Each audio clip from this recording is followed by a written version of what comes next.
I'm going to start it. Did you counter Ben's trade? Hello, we are live. Welcome, everybody, to our last preseason video episode of Keeping Karlsson before we get to the real meat and potatoes. But yeah, thanks to everyone for showing up for a odd 6:30 recording time. We got to start a little bit earlier because Brian's got a draft tonight. Hey, Brian, how's it going? Hey, Elon, pretty good. Happy Canadian Thanksgiving to everybody who's listening. I learned, tell me if this is common knowledge. Turkey has a chemical that makes you feel tired. Yeah, that was from a famous Seinfeld episode. That one where they were playing with, where Jerry and George were playing with his girlfriend's toys. And so tryptophan, right? Yeah, and I learned this last night, and everyone looked at me like, "Where have you been?" I had no idea. Did they mention the Seinfeld episode? No, they just said it's common knowledge. Oh, and I keep asking, and I've asked like 3 people since then, and they're like, "Yeah, of course it does. Everyone knows that." I think they know it from Seinfeld. I don't think they probably don't even realize it. The people I've spoken to are not Seinfeld watchers. Yeah, but they were 20 years ago. 25 years ago. I don't think they were. Okay. Well, yeah. So, now you know. There's probably some random thing that we all probably have that thing that like everyone knows and then we don't know. And then one day you learn it and then you just. What's your thing? Well, how can you know the thing you don't know? I don't know. Well, has there been a thing? I have a thing. I definitely didn't know where Haiti was for a long time. I thought it was in a different continent. Where did you think it was? Oh, in a different continent. Yeah, that was in Africa or something, but it's not.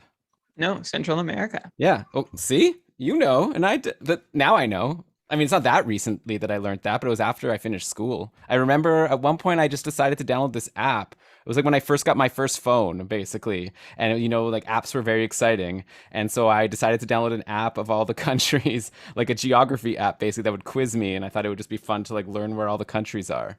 And I didn't remember most of it, but I remember the basics. Well, okay. Well, if something else comes up, I'd like to know it. So I'm not the only dummy. I would like to know if anyone in the chat didn't know that. That's what I want to know. But you know what team Joe Thornton's on? Florida. There you go. Okay. Some people. That's why I'm wearing the hat. Damn. I bought it before Joe Thornton's rookie season. Oh, that's a long time ago. And your head hasn't grown. I've been cheering. Well, no, it's one of the adjustable. Oh, I see. Deals. I've been cheering for Barkov since before he was born.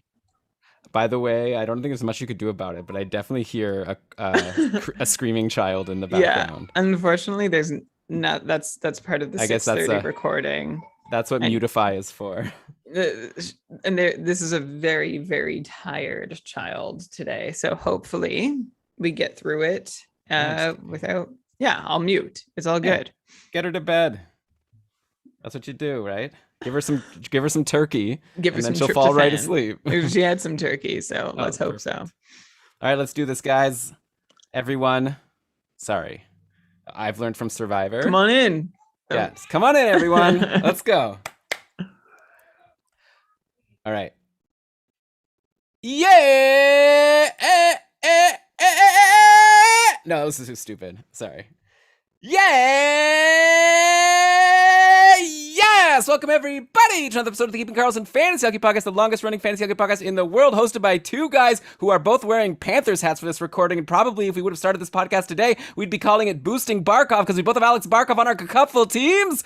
I'm your host, Elon Dubrovsky, and with me, as always, to give one hot take, not even hot take, one tidbit about... Okay. And with me today, to give one tidbit on each NHL team right before the season starts, it's my very good friend, the fantasy hockey robot, the poobah the fantasy hockey robot, the poobah prognostication, the IPP MVP, Brian Com.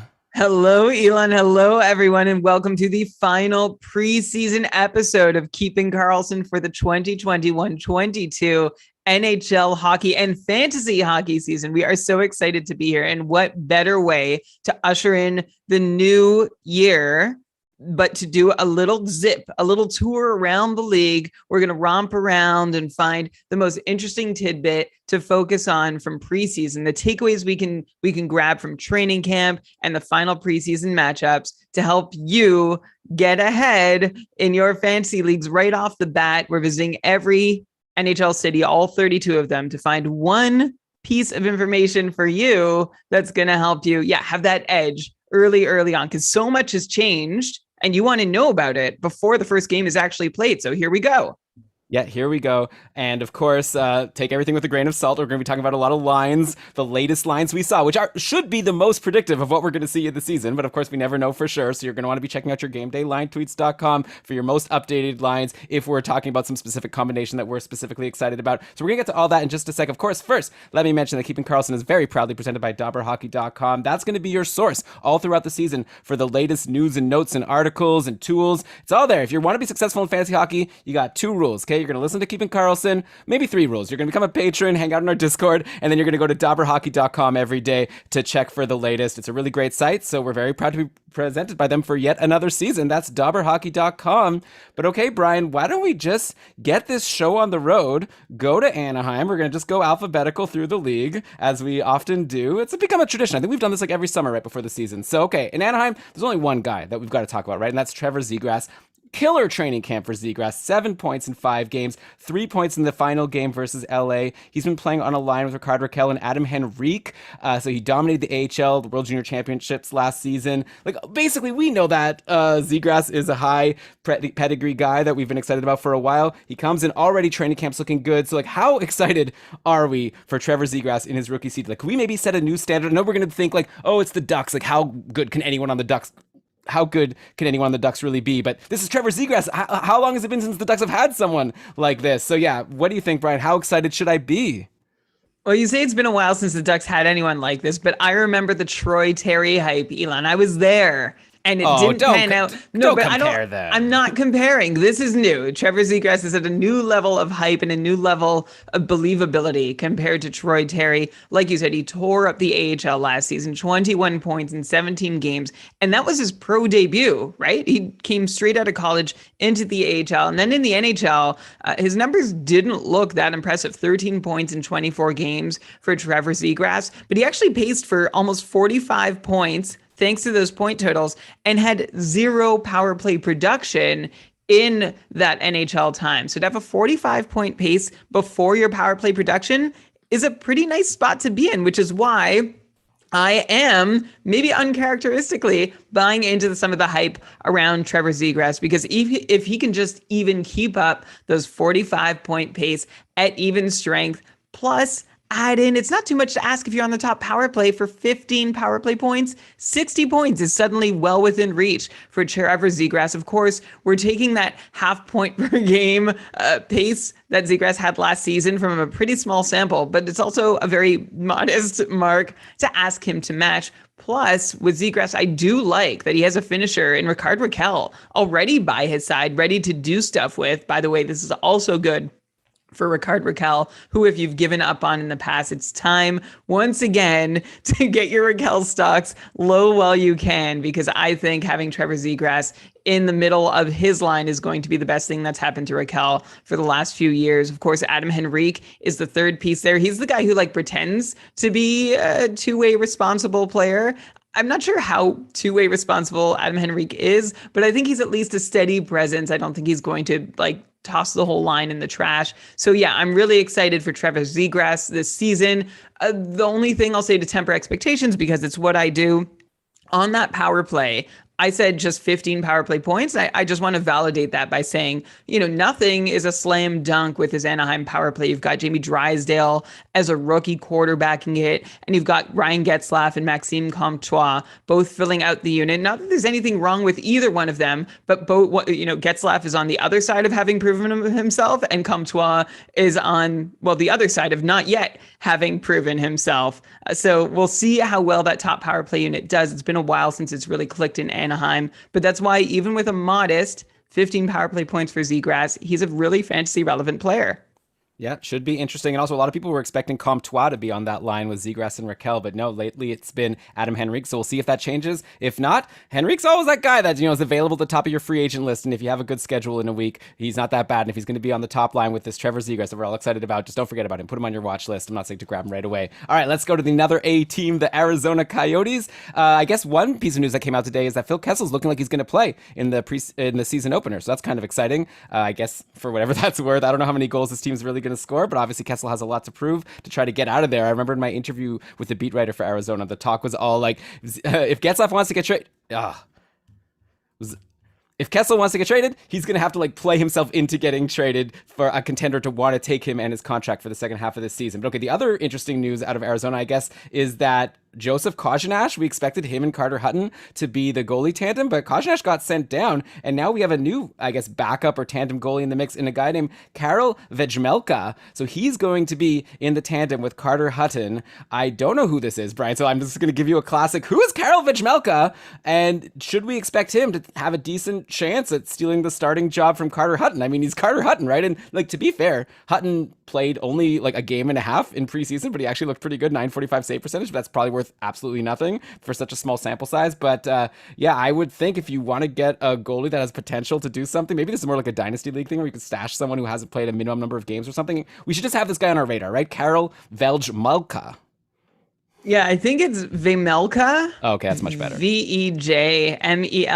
If you're searching him on your watch list right now as the, I guess, de facto backup for the Coyotes to start the season. Vejmelka, a fifth-round pick of Nashville back in 2015, but he's been the starter for 4 of the last 5 seasons for Brno in the Czech League, where he's put up respectable numbers, but respectable numbers in the Czech League, we don't know exactly how much to buy into that, but it is at least promising that he's been doing it since at least the age of 20 years old as he heads into his age 25 season, which means Vejmelka has some experience behind him in a professional men's league. And that's sort of what we have to hang our hats on because there's not really much out there on Vejmelka. I searched his name on The Athletic and just found one mention of him, and it was from 2017 when Corey Pronman was reviewing the 2015 draft class 2 years later. And Pronman was essentially just saying, hey, Vejmelka is proven himself to be worth a look. He has a good combo of size and mobility, which is also with the latest update from October, this month, DobberProspects.com says, so if you want really up-to-date prospect stuff, that's a great place to go. Dobber Prospects likes him as a pretty certain NHL player and has potential for fantasy relevance. And Vejmelka doesn't have a huge bar to clear in Carter Hutton, right? I think the bigger challenge for him is going to not necessarily to outplay Carter Hutton, but just to play well behind this Arizona team. But they have a new coach in Andre Tourigny who has a good reputation and a fresh outlook on things. I'm really curious to see what the Coyotes do. Vejmelka could be a fun chance to take early on if you're looking for a spot start, and we'll see how he does. Not to say that Carter Hutton is for sure going to fall out of the 1A spot, but I think, he hasn't really capably held that spot ever in his career, despite chance after chance after chance. So I'm really curious to see if Vejmelka can step in and become the 1A or even number 1 in Arizona, but we're still a long way from that happening. We got to watch some games. Yeah, of course. So just another name to know. It might just be the same conclusion that we had in Smorgolisborg, which is just to stay away from Arizona goalies. But I do like them better than Buffalo for whatever it's worth. We'll get to them in just a sec. But first, let's go to Boston, where Taylor Hall had himself a nice camp. 3 points in 3 games on his second line with Charlie Coyle and Craig Smith. And more importantly to me, he's been locked in on that stacked top power play with Pasta, Marchand, Bergeron, and Charlie McAvoy. So Taylor Hall had an ADP in the cup full of 86 behind forwards like Rust, Barzal, Marchessault, Kopitar, Gaudreau, Laine, Forsberg, Reinhart. Those were around the guys that were taken right before Taylor Hall in most of our leagues. I remember in my interview with Fluto Shinzawa about Boston, he was saying that Taylor Hall may not even get on the top power play just because he wasn't being used there last year. But so far, so good. So in that case, it might make him a potential candidate to outperform his ADP. So Brian, what do you think? Are you excited about Taylor Hall? Do you think he's going to make the people who drafted him at around 86 feel like they got a bargain? I think Taylor Hall is probably right. I think Taylor Hall is probably rightly positioned being in the middle of that group of forwards. I'd take him ahead of someone like Marchessault, but it's a lot of risk reward, right? And I know Fluto said otherwise on the interview we did with him, but I'm still not that surprised to see Taylor Hall on power play one, which is the reward you would get for drafting Taylor Hall, who definitely has a solid floor, but his ceiling may be low if he doesn't hold that top power play deployment. But his ceiling might be low if he doesn't hold that top power play deployment. And of course, he's playing on the second line with Charlie Coyle. So I'm actually looking to another really great player in Boston who's almost always been line two, power play two, to try and set the bar for Taylor Hall. And that's David Krejci. Over the years, playing second line, second power play, Krejci has had 55-point paces mixed in with 70-point paces. And I think Taylor Hall is going to fall right between there. Give me closer, of course, to 70 points if Hall is on the top power play. I'm optimistic about him. But yeah, you're kind of putting a ceiling on what you can expect from that roster spot if you are drafting him, because even if he is on the top power play, Taylor Hall is on the second line with Charlie Coyle, who, by the way, maybe we should be keeping an eye on Charlie Coyle. We have in the past before, and he's never really panned out, but Taylor Hall is going to be the best winger that Charlie Coyle has ever had, and this will be the best deployment that Charlie Coyle's had in a while, too. So this is a chance for Coyle to prove something here. Not that he hasn't had the chance already. He's already heading into his age 29 season. So I'm not saying add Charlie Coyle, just saying put him on your watch list.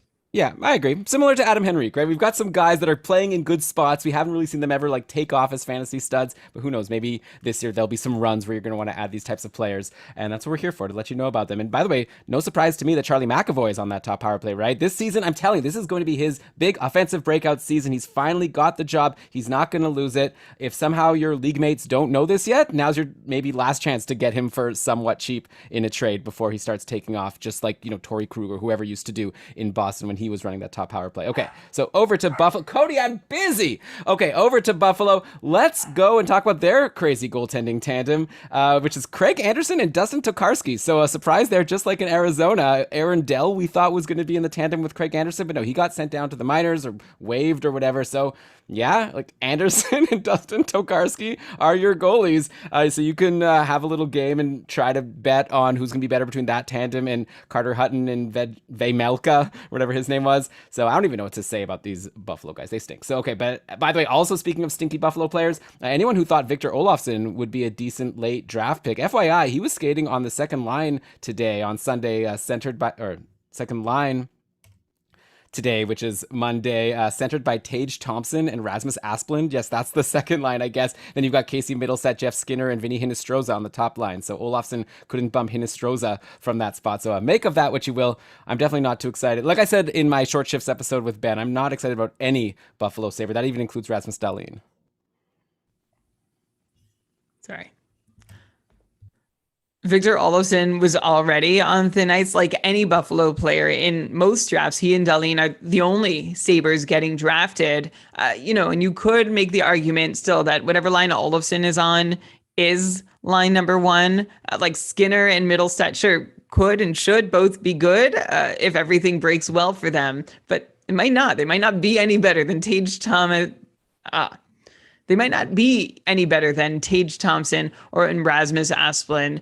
I'm not buying so into these lines in Buffalo. I could see them trying a few different things. Come on, they're going to need to shake up the lines constantly, I think, just to keep things fresh, because it's going to be a really rough season. The actionable piece here from Olofsson being on the second line is he's not a guy to hold on to for better or for worse. For better, of course, hold Victor Olofsson if you like his deployment and he's doing the minimum he needs to hold a roster spot on your team. But for worse, you can drop Olofsson without much of a second thought. It was already a stretch in top line, top power play deployment that Olofsson was going to be worth rostering all season long. Without that, yeah, I'm definitely concerned. And also, you and Ben did a great job on short shifts late last week when you were talking about, well, everyone you talked about, but one of the players you did talk about was Victor Olofsson. And I think it was Ben who mentioned like how Olofsson clearly struggled without Jack Eichel, and he's without Jack Eichel, and there's no one to really step in. Dylan Cousins, we can hope, might be able to reach some measure of those heights. He's probably got the most upside of any center in Buffalo, but he's still a ways away from showing he can reach it.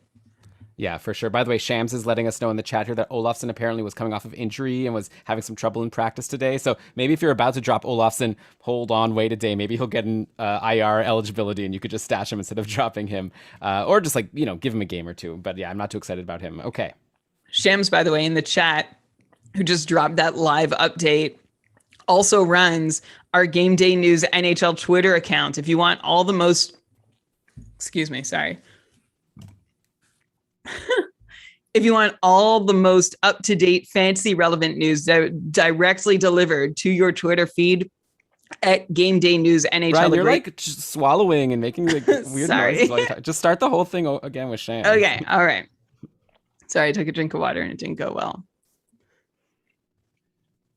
And that tidbit about Olofsson came straight from Shams in our chat. And by the way, Shams is curating this amazing Twitter feed with us right now called @GameDayNewsNHL, which is where you can find all the latest fantasy relevant NHL news. Shams is always on Twitter and is excellent. He has a great eye for what the most important things you need to know is. So a great companion if you already subscribe to Twitter at Game Day Lines, at Game Day News NHL is another account you need to add to your Twitter feed. Yeah, it's pretty good. Okay, thanks, Shams. All right, let's go now to Calgary, and we've got a change there. Going into the preseason, a lot of people were expecting this is the year that Noah Hannafin's going to finally get a shot on the top power play. I even bought into it. I read a good article about him on The Athletic, and I was like, yeah, I think the new coach, Sutter, I think he likes Noah Hannafin better than Rasmus Andersson because Andersson got bumped off the top power play last year once the new coach came in or even before that. Anyway, forget all that. In the final game of the preseason, Rasmus Andersson was the one on the top power play, not Noah Hannafin, and Andersson had 3 power play assists in that game, or 3 assists and 2 of them on the power play. So clearly a nice final audition. So I think he's going to be the guy there with your Elias Lindholm. Is it Elias Lindholm or Elias Lindholm? I know it's Elias Pettersson. But anyways, with Lindholm, Kachuk, Gaudreau, all those studs on that Calgary top power play, it's going to be Rasmus Andersson there as the quarterback. So I think anyone who was excited about Noah Hannafin like I was, I think at this point you could probably drop him. I already have in the league where I drafted him, and maybe you want to grab Rasmus Andersson if you want to get a taste of that top power play. You could have been excited about Noah Hannafin, or you also could have been like, it's really hard for me to get excited about the power play quarterback in Calgary because it's been a while. I mean, since Mark Giordano's big season a few years back,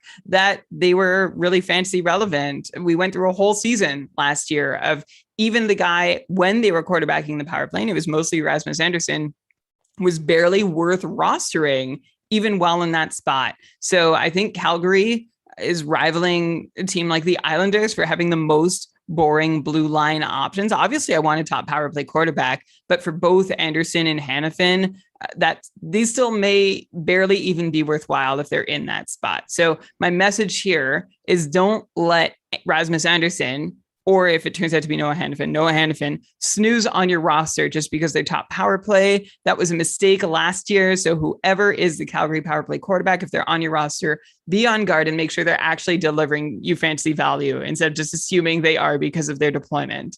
Right, for sure. But the right now actionable advice is drop Hannafin and add Andersson if you have to take one of them. And last year, by the way, to start the season, Andersson had 14 points in his first 28 games. It's over, like, it's a half point per game pace, which is pretty good for a defenseman. So if he could start this season like that, he's worth holding. Hopefully he won't fall off if he starts like that. Anyways, you guys, Brian and I are in agreement. Don't hold one of these guys if they're doing nothing, but I think Andersson is the one you want of the two. Okay, so next up in Carolina, they just have new lines every day. So I don't even know what you can do with this. But the latest from today on Monday from Chip Alexander. By the way, Chip Alexander is the only beat writer who I retweet on Game Day Lines that doesn't adhere to the format. Like all the other beat writers do these line tweets where it's like this guy, with each line in the message is like a different line, but Chip Alexander, just all in one straight line, just all the lines, just with like separated by semicolons. Anyways, you have to see it to get what I'm talking about. But anyways, the lines from today, Sebastian Aho with Kotkaniemi and Martin Necas on the top line, and then Trocheck with Svechnikov and Teravainen, and Stahl with Nino and Fast. And then the top power play in practice today was Aho, Teravainen, Svechnikov, Trocheck, and D'Angelo. So Brian, first of all, you win so far that debate we were having about if Trocheck will stick on the top power play. So far he's there and Necas is not. As far as the interesting takeaways for me, I guess I see see Jesperi Kotkaniemi as someone only 12% rostered on Yahoo at the moment and currently skating on the top line with Sebastian Aho. That's a pretty good spot. So maybe he could be this year's Nino Niederreiter. If you remember last year, no one was rostering Niederreiter, even though he was skating with Aho to start the season. And then after a while, people were rushing to grab Nino, and he was actually pretty good for a while until he wasn't. He ended up getting bumped from that line. So Kotkaniemi could be this year's Nino. I don't know how, high of a bar that's setting for him, but definitely someone you should know about if he's going to stay on that top line. You should just know about who is playing on that top line with Sebastian Aho. And if it is Kotkaniemi, I expect him to be rostered in more than 12% of Yahoo leagues. Just keep in mind what Elon said at the start of this segment on Carolina, which is that they are showing us a new look in their line combinations every day. I'm going to be interested to see what Kotkaniemi can do if he can stick next to Aho, but that doesn't mean I'm penciling him in to do anything spectacular. Certainly not anything much different from what Niederreiter did in that top line spot, including eventually getting bumped from it. So not to be too down on Kotkaniemi, but we're not looking for any massive change in his fantasy relevance this year. It'll just come from him playing or being exposed to some really awesome players on the top line with great deployment for as long as that might hold. Okay, yeah, and that would change his fantasy relevance, I think, if it holds. But yeah, we have to wait and see if it does. Okay, so over to Chicago. I guess we've talked. Oh, was that bad? Do you want to jump in? Okay, let me clarify. I don't see Kotkaniemi having this hidden offensive side that is just going to come out now that he's free from Montreal and in Carolina. I think he's largely going to be the same player, which is kind of like an guy. But yeah, if he's in a good spot, you want him, just like so many of the players we're talking about like whenever we talk about line combinations and third wheel types, Kotkaniemi fits in with them. He's not someone who I expect to be able to do a lot on his own with all this latent or dormant fantasy upside. But of course, when he's in the right spot, you want him. I guess obviously Carolina's hoping you're wrong. They're spending $6 million on the guy not to just be some random third wheel. But obviously we'll wait and see once the season actually starts. Shams is also, again, letting us know. Good thing to have Shams here in the chat with us. So Trocheck apparently is injured, might not play the first game. So we're going to, so there you go. Martin Necas will get on that top power play maybe to start the season after all. We'll see how long it lasts. And all the best to Vincent Trocheck. Brian, let's go to Chicago. I think we've talked enough about Tyler Johnson, as is every other fantasy podcast talking about Tyler Johnson on that top line and top power play, including, by the way, our fellow Blue Wire buddy Dmitry Filipovich on his latest PDOcast. He had Cam Robinson on and someone else, and they were talking about some like fantasy targets that people are maybe underrating, and obviously they talked about Tyler Johnson. So enough about him. We've already told you, go get Tyler Johnson if he's available in free agency. He's playing on the top line, top power with Kane and DeBrincat. But let's talk about Jonathan Taves, the other center there, not seeming to have missed a beat so far in this preseason, like 6 points in 4 preseason games after missing all of last season. Last time we saw him, he paced for 70 points in the COVID-shortened season. So Jonathan Taves, the most recent season he's played, he's been good. Now in preseason, he's looking good. At this point, it seems like if he's back to full health, should we just be expecting him to repeat what he did the last time we saw him and be a 70-point guy again? I'd love to think so. And I was really happy to draft Jonathan Taves in the Cupful. By the way, Cupful, KKUPFL.com if you want to learn more about it. It's the Keeping Karlsson Ultimate Patron Fantasy League. Shout out to the poster on Reddit who's like, I hear them talking about the like spelled like coconut kind of Cupful, and I've been Googling and I haven't been able to. It's a hard word to Google. And unless you know that it's an acronym, kkupfl.com. Anyway, I was happy to draft Jonathan Taves in my Cupful draft early in the 10th round, so around 130th overall, but admit my enthusiasm has been a little dampened by Tyler Johnson's emergence as being Patrick Kane's centerman. That said, Jonathan Taves is still on the top power play unit, and he still gets to work with Dominik Kubalik, who he's had success with in the past. Remember, Taves' 70-point season was with Kubalik and Saad, although Taves' 80-point season before that was with Patrick Kane and Brandon Saad. So, hey, if I'm looking at 70 points instead of 80 points, I'm still okay with that. And I'm glad you brought up that Jonathan Taves has looked well in preseason, because we don't often put a ton of stock into preseason play, but Taves was a guy we did want to see how comfortable he looked and if he's lost a step or has missed out on any conditioning. The score line so far seems to indicate he's comfortable, and I will take what reassurance I can get that Jonathan Taves is on pace to have another good season. 70 points still might be a touch rich, but I think you can start at 65 points for a reasonable expectation for Taves. Let's just make sure over the next couple of weeks that as the pace of play and competition does ramp up, that he still looks good. Right. Yeah. Obviously, I guess we don't know everything about his health now from seeing 5 or 6 preseason games, but so far so good for Jonathan Taves. And yeah, he spent a lot of his career not centering Patrick Kane, so I'm like not too surprised. I didn't expect him to be centering Kane. I thought it was going to be Kirby Dach centering Kane. That was the big surprise to me, and he's the person who's lost most of his fantasy relevance for now. But yeah, Jonathan Taves will be on the top power play. He'll play with Kubalik, and hopefully he's going to have a really good season. I think he can do it. All right, let's go to Colorado. C is the letter with the most NHL teams. That's a fun little trivia fact for you to share at your parties. So Colorado, the top line is popping, of course, but nice to see Nazim Cadre have a nice preseason. 5 points in his 3 preseason games. He's been centering the second line with Burakovsky and Nichushkin. Kadri, though, has been on the second power play, at least in the final preseason game. It was JT Compher on the top power play unit with your McKinnon, Rantanen, Landeskog, and Makar. So, Brian, with this potential power play demotion in mind, what are we expecting from Kadri here? Do we think he has it in him to get back to being the 58-point pace guy that he showed in his first full season in Colorado? He was actually looking that way to start last season. He started well. Like, people probably don't remember because he just stunk at the end, was being dropped by a lot of teams. The last thing we remember is 4 points in his last 14 games, and he ended the season below a 50-point pace. So, Brian, what do you think? And by the way, at the end of last season, that's when he lost his top power play spot, which is how things are looking right now. So are we expecting more than a 50-point guy from Nazem Kadri, or is he going to need that power play to be someone that we want to have on our fantasy teams and not just the deepest of leagues? I think Kadri is going to need to be on the top power play to have a shot at 60 points or breaking 60 points. But can Kadri still be relevant without that top power play deployment? I think so. But first, let's dig into why Kadri isn't on the top power play. And part of that is related to a fun fact about Colorado that I learned while researching for this show. Colorado has only 3 right-handed shooters in their top 12 forwards, and Nathan MacKinnon is the only righty in their top 6. It's MacKinnon and 5 lefties in the Colorado top 6.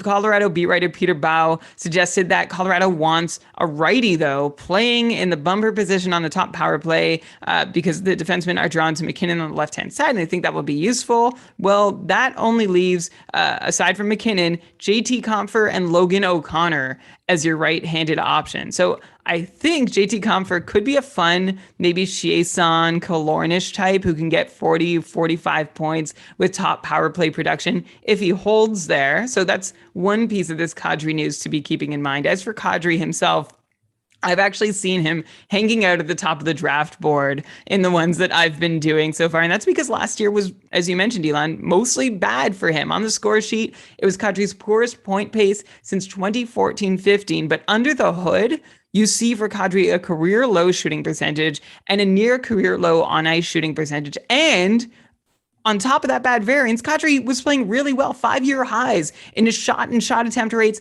plus career high in his expected goals rates. So I don't think Kadri has lost a step or anything. It was just a bad turn of events for him last year. Of course, it's a bad turn of events now that Kadri finds himself off the top power play unit, which is going to dig into his total point production, which is why I'm thinking of him more as a 50-55 point pace guy this year compared to 55-60 points. And that 55 points is assuming he still does get some turns on the top power play if the Avs want to shake up their "we need the right-handed JT Compher" philosophy at some point. Yeah, I mean, they've done pretty well in previous seasons without JT Compher there. You know how much I get annoyed at this handedness stuff when I'm like a Dave Benton, right? I like to get me the best players on the top power play. I feel like good things will happen, but there's a reason why I'm not an NHL coach and other people are. Jared Bednar, I guess, is probably better suited than I am, though. I mean, why hasn't he taken Colorado to a cup? This is such a good team. If Bednar's so good. Anyway, that's a whole separate conversation. I wonder if Bednar's job is going to be on the line if Colorado once again falls short, but we'll have to wait and see. Okay, one more C team, and that's in Columbus. Max Domi, a surprise return last Saturday, well ahead of schedule from his offseason surgery. Hey, even scored a goal. So here were the lines for Columbus. This is another team that's been shaking things up a lot, but it was Texier with Voracek and Laine on the top line. That seems to be the sweet spot with Voracek and Laine having all the hype from this preseason. Then Bjorkstrand and Nyquist centered by Jack Roslovic. Then there's this rookie Cole Sillinger that's been centering Boone Jenner and Max Domi. And then on the top power play, you've had Boone Jenner there as the net front guy with Laine, Voracek, Bjorkstrand, and Zach Werenski, who's also had a very good preseason. So, Brian, we've already talked on short shifts and on previous episodes how Laine is looking so much better with Voracek, so we don't need to do that again. We know Bjorkstrand is a stud. Here's the question. Who is the next best Blue Jacket forward to draft? Like, let's say Laine, Voracek, Bjorkstrand are all off the board. I'm just curious. There's lots of good options, right? We have Texier centering the top line. We got Boone Jenner on the top power play. We have Nyquist, who used to be a decent guy in fantasy. Jack Roslovic had good runs last year. There's this guy Cole Sillinger. There's Max Domi. Who's jumping out to you if they're all available in free agency and you want to get a Blue Jacket? First, can I just marvel at how Max Domi went 3 days ago? I looked at his status update. Maybe he'll return in December. And now it's, Max Domi is back, actually. Why does this happen? This seems to be happening a lot. And I feel like it does happen a lot most preseasons, but I'm really noticing it lately. And, obviously, I don't know. I don't know what to make. Like if teams are just lazy, like, I forgot to update the media on this player's status, or when a player's like way ahead of schedule, they don't want to jinx it. I don't know what the deal is, but I wish we had better player information about injuries and returns. And also, by the way, Crosby, well, we'll get to Pittsburgh, I guess. It sounds like he's not going to miss a ton of time, obviously, because he's Sidney Crosby.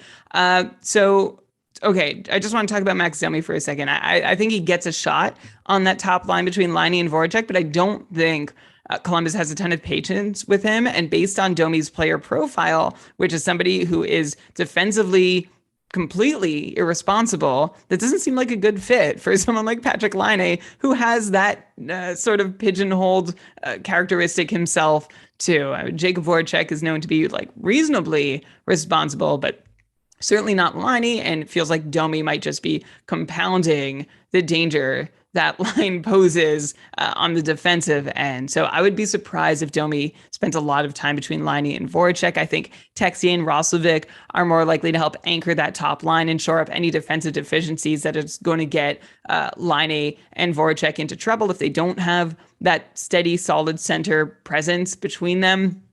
And you're asking about the fourth best Blue Jacket to roster. Well, I think I'll start by saying it's probably the centerman between Laine and Voracek, but I'm also just going to throw out Jack Roslovic as being my fourth most rosterable Blue Jacket, because even if he's not between Laine and Voracek, that means he's with Oliver Bjorkstrand, and Roslovic is good himself too. So long as he has one really great winger, and I think that's what Oliver Bjorkstrand is, Roslovic could be looking at a good season. He had a 58-point pace last season, and Roslovic's only 24 years old, so there's room for him to grow too.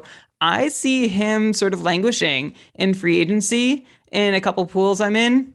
And I think that's because, he's not playing with Laine and Voracek, but I think that's a disrespect to Bjorkstrand, and I think that's a disrespect to Roslovic himself too. So I would say he's my fourth most rosterable Blue Jacket. Do you concur, or do you have a different answer? No, I'm also going to No, I'm also going to disrespect Roslovic. Forget about that guy. I have a couple of people that I'm more interested in. I'm actually kind of interested in Boone Jenner right now, and I know you're just going to scoff and laugh, but I like him on the top power play. It seems like he's a good fit there. And he, like, again, I'm talking about in your multi-category leagues. He's going to fill the, different categories for you. So give me Jenner, I guess, over Roslovic, or maybe like a Max Domi, or maybe a Nyquist. I think I'd have all three of those guys ahead of Roslovic right now, but I think it's close. Like, it's very hard to say. That's why I asked you the question, because it's not an easy one. Okay, fair enough. I think there's lots of good answers for this question, and only time will tell which one of us is right. Yeah, maybe it'll be Cole Sillinger. Apparently he had a really good camp. But okay, Brian, we've still got a lot of teams to get to, all the way from D to Z. Well, not to Z, I guess, but to W is where we end this show. But before then, let's take a quick break. You're listening to Keeping Karlsson. Okay, now we're reading our own ads, are we not? I don't hear you're muted. Oh, sorry. Yeah, so I put the links at the top. Do you want to do I can open the Fantrax ad, and then do you want to share something you like? Sure. What should I share? Well, you can mention maybe one thing I like is how you can lock the rosters. What do you mean? Oh, when someone's injured, so you can't move guys at all, but I don't know. Okay. They have decimal scoring. There's a whole list on this sheet that I've linked. Have you looked? You should jump into it. Okay, what's decimal scoring?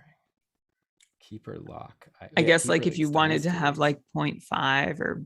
You could do that on Yahoo, I'm pretty that's sure. True. Yeah. Okay, commissioner add comments to trade offers. You could do that on Yahoo, I believe. Some of these this live is not a good ad for Fantrax. Oh, but I mean, we know there's lots of great things about Fantrax, like all the dynasty stuff first of all, and all the configuration. Okay, takeaways. Okay. I'll jump in. I'll come up with something. Okay, I'm gonna start, and then I'll throw to you, and then I'll come back for the call to action. Okay. And I'm actually gonna set a timer because last time we were close. And I just want to make sure we get all the way to 60. Okay. All right. Okay.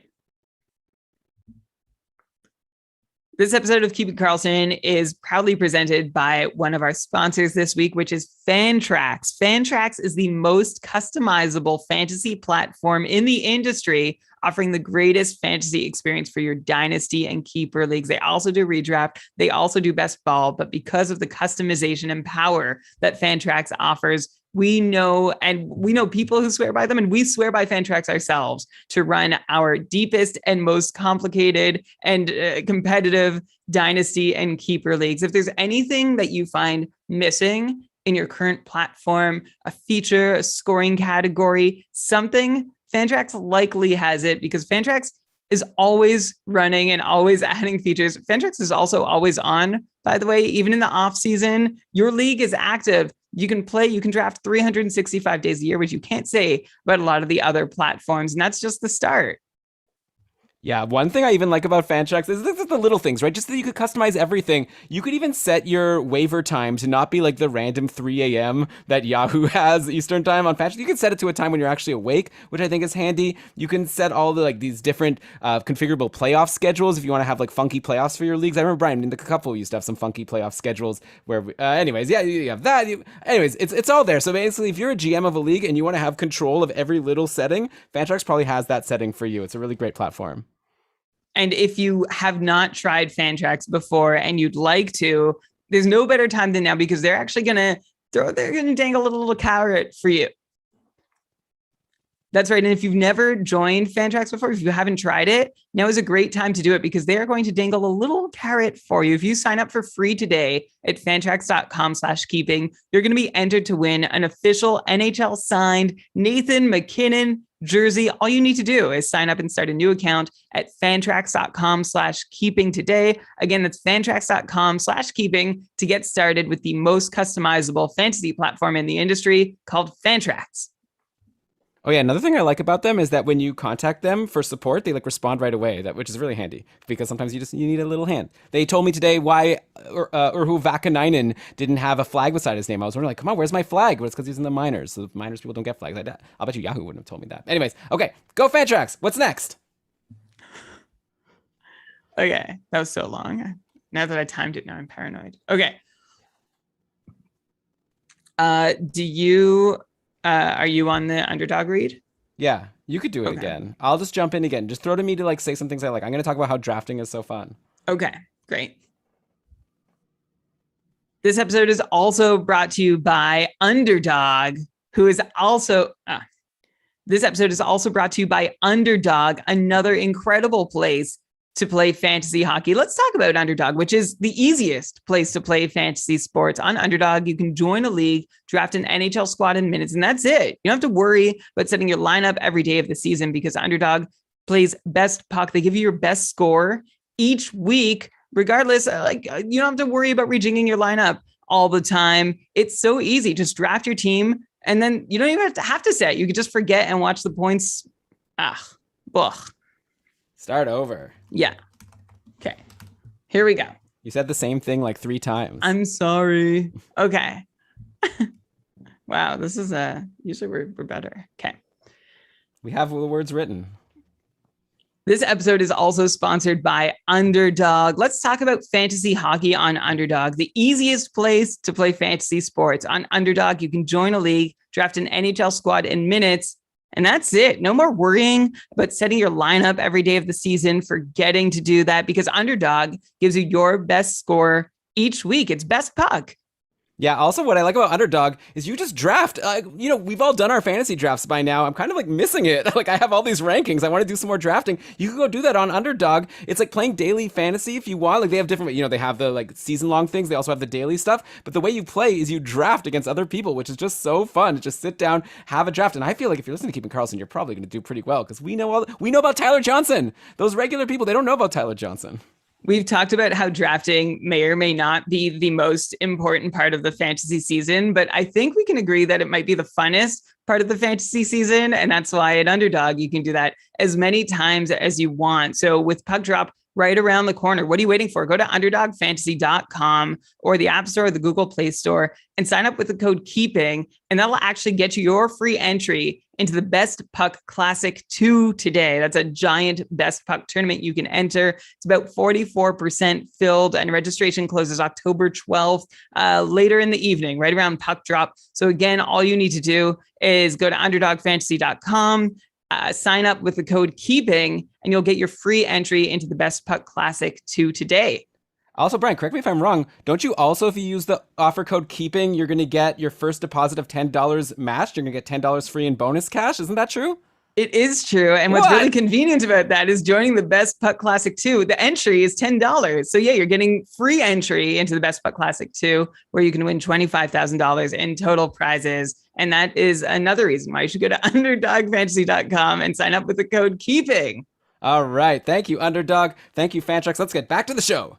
Vroom. We should get some sound effects, Brian, for these ad breaks instead of just like sort of cutting away. I want to get like a swoosh, like a cool swoosh. What do you think? Well, look, if a listener wants to send us a cool swoosh, we might use that for our new ad sound. But okay, if a listener wants to make the sound with their own mouth, we could also consider using that sound. Well, yeah, consider is a strong word, but yes, we could. Okay, so let's keep going through our list of teams. We're on to Dallas. We had a question from Joel, our patron, asking, I would love to hear a few thoughts on the Dallas lines. But that's what we're going to do, Joel. Don't you worry about it. But yeah, what it appears to be split power play, specifically if the return of Seguin could potentially mean a resurgence for Jamie Benn. So yeah, the lines today in practice, it was an old classic, Brian. Benn, Seguin, Radulov on one of the lines. How do you like that? And then Hintz, Pavelski, and it was Jacob Peterson, but he was just filling in for Jason Robertson, who's day-to-day with an upper body injury. So we can assume it's going to be Robertson, Hintz, Pavelski, and then Benn, Seguin, Radulov, and then you'll have Guryanov down there with whoever, Faxa and Raffle. So anyways, there's been a bunch of combinations throughout camp, so obviously this can change. But Brian, it's kind of exciting to see Benn and Seguin back together.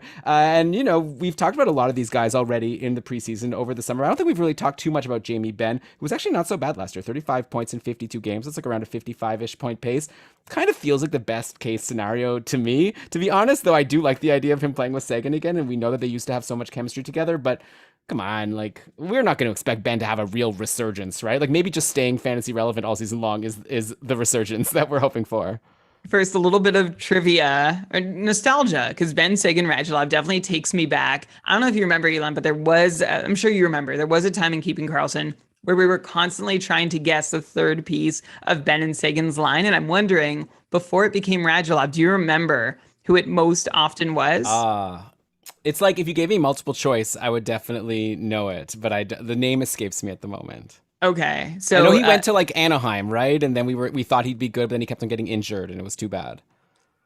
Yeah, who? Oh, Patrick Eaves. Yes. Yeah. Okay. So from 16-17, the year before Radulov arrived, it was actually Jason Spezza was the most common third piece on that line, believe it or not. And then Patrick Eaves. The year before that, it was Patrick Sharp, and occasionally, very occasionally, Val Nichushkin, but it was very often Patrick Sharp. So there's a little trip down Dallas memory lane, which is what Jamie Benn rosterers really would love to do with him, right? Let's take a trip down memory lane with Jamie Benn and remember the time he could be relied on for between 70 and 90 points. Elon, you said with the return of Tyler Seguin, maybe things will look up. It'll take the return of perhaps a more religious figure than Tyler Seguin for Benn to reclaim the glory of his past NHL career. You did mention that Benn had that 55-point pace last season, and that's nice. That's also about as good as I expect things to be for Jamie Benn. And remember, at the start of the year, he came out pretty strong. He had 5 points in his first 3 games, a couple multi-point efforts. And we thought maybe Jamie Benn was going to do better in a short season, and he didn't, right? There's no indications of a Jamie Benn resurgence under the hood, but I do believe Benn can hold steady there, which means Jamie Benn is still fantasy relevant, but he's not someone I'm crazy about getting on my squad and hoping for immense upside. I would love if Benn, Seguin, and Radulov could all recreate magic of the past and do really well, but I think Jamie Benn has a pretty low ceiling at this point. And if he ever did past 60, I'd be really surprised, which is why I'm comfortable having him right around 55 points. Elon, how about this for a Dallas Stars note? And you can comment on Jamie Benn if you want, but I just saw before we started recording their final roster heading into their first game of the season. Guess how many goalies are on it? Oh, is it 3? There are 3 goalies. What Jake Edinger made the team, quote unquote. So they're carrying Hudobin, Holtby, and Edinger. We thought that they would just send him down because he's the only one they could. But they're keeping him, at least for now. Maybe it's just like a little reward. He can take one flight with the team and then they'll send him down to ride the buses in the AHL.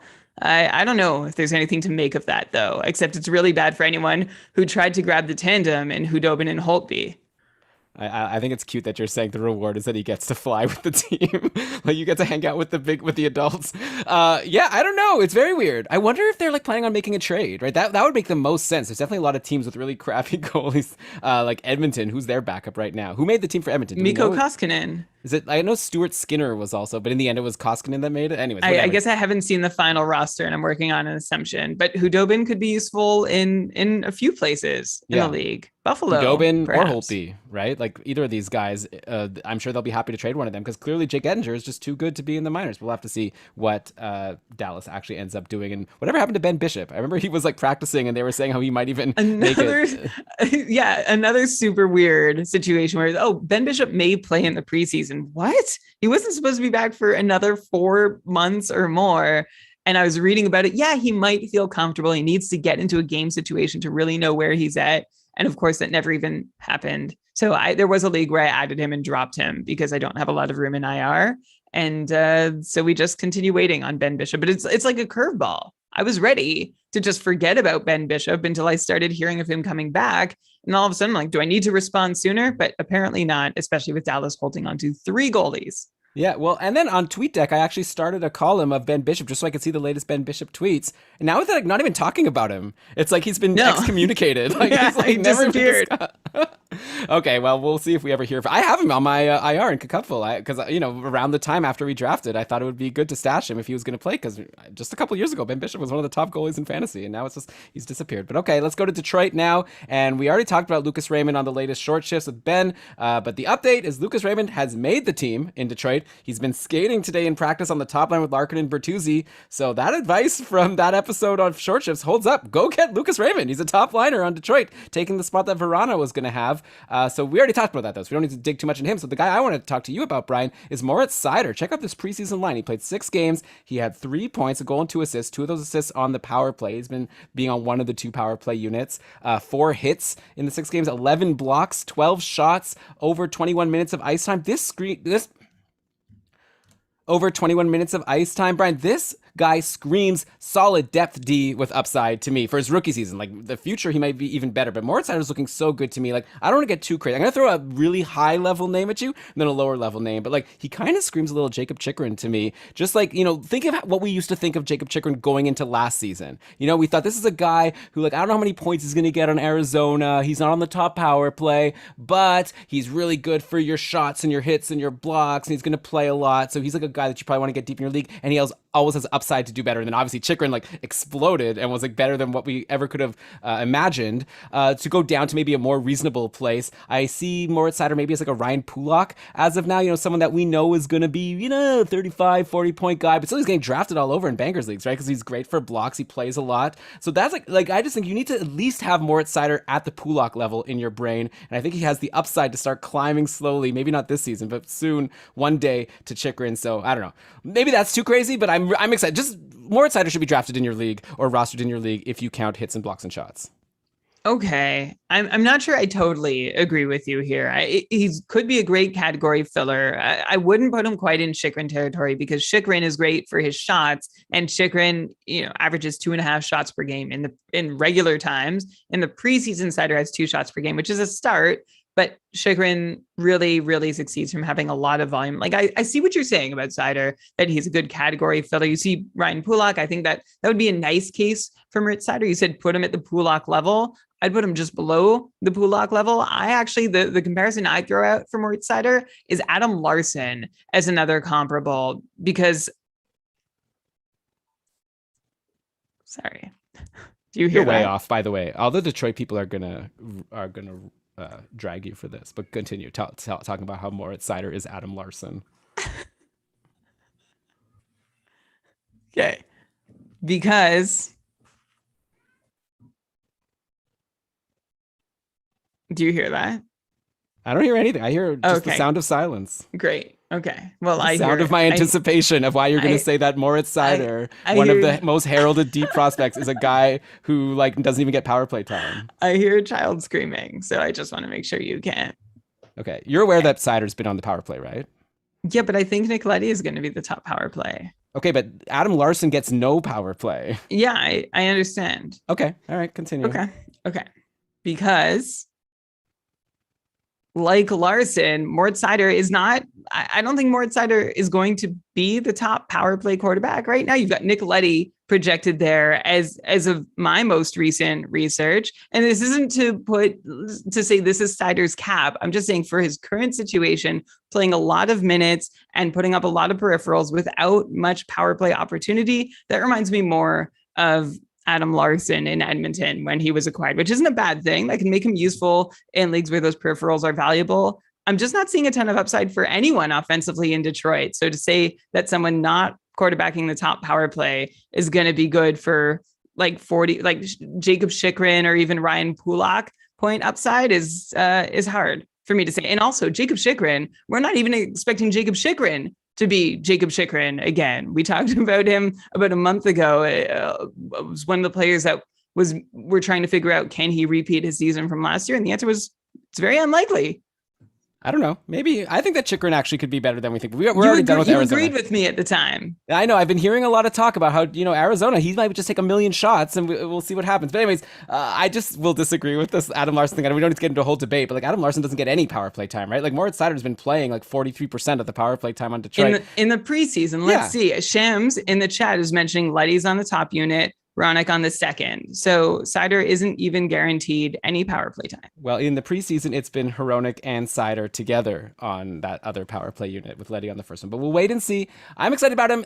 For any Detroit fans that are hearing Brian saying that Seider is going to have the same offensive upside as Adam Larsson, you could tweet to him at... But you don't even have a personal Twitter account, because I always see you like DMing with people, just like friends, using our Keeping Karlsson account. I'm like, should I even be involved in this chat? So I don't know. You'll just have to go to Brian's house, send him some mail. Brian will let you know his PO box, and then he could send you. I just don't want to hear the people saying that you're wrong about Moritz Seider. That's a Brian thing. Hang on, I'm not. I feel like you're framing what I said in a much worse way than I meant it. I don't know where you think Adam Larsson is. I think Adam Larsson's like no points. Like he's just like, maybe he gets lucky, gets a point every now and then. He's just not terribly exciting, but he can fill some categories. And that's where I see Moritz Seider this season. So we'll see. For any Red Wings fans who just want a reason to be mad at Elon, know that he keeps calling Lucas Raymond Mason Raymond. But Elon, you're not alone. On Frozen Tools, Mason Raymond is presently the 5th most popular profile. Also, did you hear how Ben was like saying he thinks it's pronounced Raymond or Ramond? I don't know. Like I've been curious. Come on, Ben. Yeah, Ben, the guy who called him Pavel Buchnevich in that interview about the Rangers the whole time. Go to Europe, Ben. Ben's we love Europe. I'd love to go to Europe, and we love. Wait, I thought you were gonna be. We love Ben. No, it's we love Europe. Yeah, I had a great trip to Italy back when we used to be able to travel. I'd love to get back there sometime. Have some cappuccino, some gelato, pizza, sandwiches. All my favorite foods come from Italy. Anyway, all right. We don't even have any Italian players in the league that I know of. Or Perlini on Edmonton. Is he still on Edmonton? Is he Italian? He's not on Edmonton, and he certainly has an Italian name. I was thinking actually of Fernando Pisani, who is a former Edmonton Oiler, which is a great segue into Edmonton. Nailed it. Okay, let's go. So Edmonton is a team, and So Edmonton is another team I talked to with Ben on the latest Short Shifts episode, and we talked about how the line combos haven't gone the way we expected going into preseason with Jesse Puljujarvi playing on a line with McDavid and Draisaitl. We've just been assuming that it was going to be McDavid and Draisaitl on separate lines, and maybe it would be Zach Hyman with McDavid and Puljujarvi, but no, we've got the two best players maybe in the league playing together on line one with a very lucky Jesse Puljujarvi, who's probably going to have a lot of upside. Now, Brian, I'm curious to know, in the cupful, I took a look in your Tier 2 Ottawa draft in the very last round. You were near the end of the draft and you had the option to take Jesse Puljujarvi, but you went with Kyle Palmieri. If you could redo that decision, would you still go with Palmieri, who, for the record, is on top line, top power play on the Islanders, or would you switch over to Puljujarvi? I would switch over to Puljujarvi because with my last pick, I'm looking for that home run swing upside. I'm not happy with myself for passing on Puljujarvi. I feel actually and wrongly entitled to Puljujarvi's success after what he and I went through together last year between all the fab I spent on him and all the ads and all the drops. But I also, of course, do feel some freedom letting Puljujarvi be like someone else's guy to think about, especially if he starts cold. But that's only my cold comfort because I'm really optimistic for Puljujarvi this season. He's good. He has great line mates. And normally that's a recipe for success. Yeah, and plus he gets, I think, second power play, and the second power play on Edmonton still has McDavid and Draisaitl. They just sort of swap out a couple of the other guys. So you're going to definitely have some opportunities for Puljujarvi to be successful. And yeah, like you said, he's also a good player. All right, let's go to Brian. The Florida Panthers, our new favorite team of keeping Karlsson. Woo! Let's go, Panthers. Let's go. Okay, this team, I've made a bet on them to win the cup. I've got Verhaeghe and Barkov in the cacuffle, so I'm ready to go for the Florida Panthers. So much has already been said about the Sams. Everyone's all excited about the Sams on Florida. Bennett and Reinhart, and everyone's expecting them to have huge seasons, and maybe they will. They probably will, right? They're going to be great, of course. So let's talk about some non-Sam players on the team that are also not Barkov and Huberdeau, and that leaves us with two other players that seem to be locked into the top six in Carter Verhaeghe and Owen Tippett. And Brian, I don't see a reason to expect Verhaeghe to fall too far from his 69-point pace last season. He's got the same deployment on top line with Barkov, this time now with Reinhart and not with Duclair or whoever else was there sometimes. So that seems like a really good spot for him. Actually, I drafted Verhaeghe in both of my leagues this year, and I feel like I got him at a pretty decent discount. Like in the cupful, I got him for $10 in the auction draft compared to Sam Reinhart, who went for almost double. And yeah, Reinhart's maybe a little better, but I think people are like kind of going like too gaga over Reinhart at the expense of Verhaeghe, who I feel like will end up being pretty similar, both around 70-ish point guys.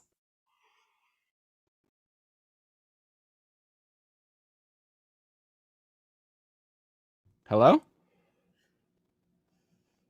I can't hear you. Oh no. Hey, sorry, my mutify button disappeared from my little toolbar. I got it back. Okay.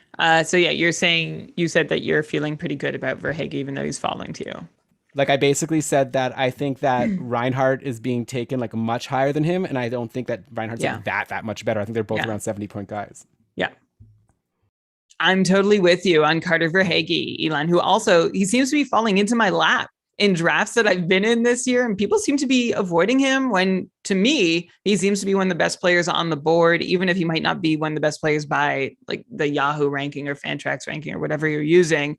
But I don't see Carter Verhaeghe falling far off his pace from last year. I'm very happy to draft him as a 65, 70-point player. I guess maybe if I'm going to try and read into the minds of the people I'm drafting against, the concern for Verhaeghe is that having Reinhart on the other wing changes the chemistry or the way things worked from when it was most often Anthony Duclair there last year. But Duclair is still on the team. So if the line isn't working out, they can just put Duclair back up there instead of Carter Verhaeghe and everything can go back to normal. By the way, that's a joke, by the way. I don't really expect that to happen, but it could. Carter Verhaeghe's incredible year last season, by the way, 69-point pace with just 2 power play points. That's crazy to put up that many, and he had a shorthanded point too, but to put up that much 5-on-5 production, that is what being good and getting to play with Alex Barkov does for you, which is why we are both boosting Barkov this season, wearing our Florida Panthers hats. I am hoping for a repeat of Carter Verhaeghe's season I'm hoping for Carter Verhaeghe to repeat last season again this season. I'm very happy to have drafted him in a couple leagues. Yeah, I think if anything, if Duclair gets onto the top line, he would probably bump Reinhart, and maybe Reinhart would go to the second line, and that would maybe bump Owen Tippett. But for now, that's not the case at all. Forget about Duclair, because I think in a world where the word sleeper is thrown around way too often, people call like everyone a sleeper, even though they're on all of our radars. I think it might be appropriate to say that people are sleeping on Owen Tippett. He's only 4% rostered on Yahoo. He had a great preseason, 7 points in 6 preseason games. How exactly are people thinking that Huberdeau and Bennett are going to hit like 170-point paces, like everyone seems to be expecting, without Owen Tippett, a former 10th overall pick in 2010, a former 10th overall pick in 2017, being at least like a 60-point guy along with him? Like, it just seems like he's in such a good spot. He's having good preseason. He has a good pedigree. Like, that's a really good spot to be in. It's like kind of like what we thought about Verhaeghe going into last season. I feel like everyone was like, yeah, Verhaeghe's in a good spot, but I mean, he's Carter Verhaeghe. Like, how good can he even do? And now this year, people are like, yeah, Owen Tippett, sure, he's playing with Bennett and Huberdeau, but come on, he's like, we've never seen Owen Tippett be that good. No, like, if you don't have Owen Tippett on your team and he's available in free agency and you're deciding not to add him, I gotta tell you, I think you're sleeping. It's really not hard to imagine Owen Tippett having a great season this year and being this sleeper that you're mentioning, because we saw Carter Verhaeghe do it while wearing the same jersey. So you don't really have to be able to think a mile away from what you've already seen. I would happily take an early flyer on Owen Tippett. Just remember, of course, that Patrick Hornqvist and Anthony Duclair are in the picture too, right? If Tippett doesn't hold his spot on the second line, there's a lot of competition for his spot on the roster. So he's going to have to be good. And we've also seen Owen Tippett get good deployment and lose it before, though he's another year older and more experienced heading into his age 23 season. So I'm just, of course, throwing out some reasons to not get like crazy for Tippett. But yeah, how could you not want the third guy on this line with Huberdeau and Bennett? Owen Tippett is a great guy to stuff into a streamer spot to start the year. You should go check right now if he's available and really consider, unless you're in a shallow league, replacing your bottom roster guy with him. Yeah, okay. And if you're not sure, you can tweet at us at Keeping Karlsson. Let us know who you want to drop for Tippett, and we'll let you know if we think it's a good idea or not. Okay, so let's go now to the LA Kings. Their lines have been pretty much what we expected going into the preseason. So Kopitar with Arvidsson and Dustin Brown, then Deneau with Kempe and Iafallo, and then this guy Takachev, Brian, who you brought up when we did our mock draft a long time ago. He's been on the third line with Velarde and Rasmus Andersson. Okay, pretty much as expected. Like I said, this Vladimir Takachev, 5 points in 6 preseason games. So I don't know. This is, again, super, super deep league. He's someone that maybe has some upside. I'm going to throw it out there, though. Let's look at the defense. Alex Edler, his line in the preseason, just in the last game versus Anaheim, he had 3 shots, 3 hits, and 6 blocks in that final game. So obviously, Alex Edler, obviously this is just a preseason game, and who knows what the circumstances were, and I don't think he's going to do that every single game. But I think that he's someone that people need to remember in your bankers leagues. This used to be a guy that was a stud, one of the top defensemen. Yeah, he doesn't have that offensive upside anymore, but still, he's taking shots, he's hitting, and he's blocking. So similar to what I said about Moritz Seider, but with less offensive upside. But don't forget about Edler in your bankers and match leagues. Absolutely. I mentioned to you, Elon, in a DM a week or two ago that I could see Alex Edler being a solid deeper league peripherals candidate, still likely to have a top 4 role, though I guess I would be worried about how many blocks and hits Edler's 35-year-old body can handle. Even Edler's 31-year-old body couldn't handle a lot of them. But Edler is definitely worth a look if you're looking to fill some categories, as he always has been, but hasn't been recently. But it's time, I think, to just hit the reset and hope that Alex Edler could be as valuable peripheral-wise in LA as he had been 2 to 5 years ago in Vancouver. Okay, let's go to Minnesota now. So we and Dimitri and Cam Robinson on their podcast, we've all talked about the sweet spot that Joel Eriksson is in, centering Kaprizov and Zuccarello. So obviously, just like with Tippett, probably even more so than Owen Tippett, go grab Eriksson if you can, especially in your leagues that count hits. I don't see any reason why not, right? I think he's also been getting top power play deployment in the preseason, so I don't think we need to talk that to death any longer. Brian, I have a question about the rest of the lineup, specifically Kevin Fiala, someone who we love, who's had so many points, been so successful over these past couple of seasons. He's slotting in on the third line right now in preseason with Rem Pitlick and Frederick Gaudreau, still on the top power play. And he's, he had a goal and 2 assists in 4 preseason games. He's averaging 3.5 shots per game. So the numbers are looking good. So I feel like I want to tell myself it's probably fine. I'm sure Fiala will be fine. But man, that deployment is pretty brutal. These are the types of players that we talked about Victor Olofsson playing with in Buffalo. Yeah, for sure. Sorry. Okay. Yeah, except Kevin Fiala is better than Victor Olofsson. We've seen him work wonders. Keep the part where you laugh at the funny reference. Don't take that part out. Okay. Do a good fake laugh. Okay. Yeah, okay. How was that? I can't do it without being self-conscious. That was great. Can you say it again? And then I'll laugh. These line mates, it's like the guys that Victor Olofsson are playing with over in Buffalo. Okay, yeah, but Kevin Fiala has shown that he can do it himself, whereas Victor Olofsson has not. Just look last year, Kevin Fiala's most common line mates, Marcus Johansson, Ryan Hartman, and Victor Rask. The year before, Zach Parise and Mikko Koivu. I'm actually not sure if that's better or not than the Marcus Johansson, Ryan Hartman, Victor Rask combo, because Parise and Koivu were on their last legs. But Kevin Fiala has been able to do it by himself. And I wish Minnesota would stop leaving him on an island, but they don't have a ton of choice. I also maybe want to consider that we're mischaracterizing the lines in Minnesota, because the second line, quote unquote, is Hartman, Greenway, and Marcus Foligno. which to me sounds very much like a third line. And then the second line would be the one with Fiala. My guess, without getting too much into semantics here, is that both lines are going to get about an equal amount of deployment in different situations. Of course, one will be leaned on more than the other.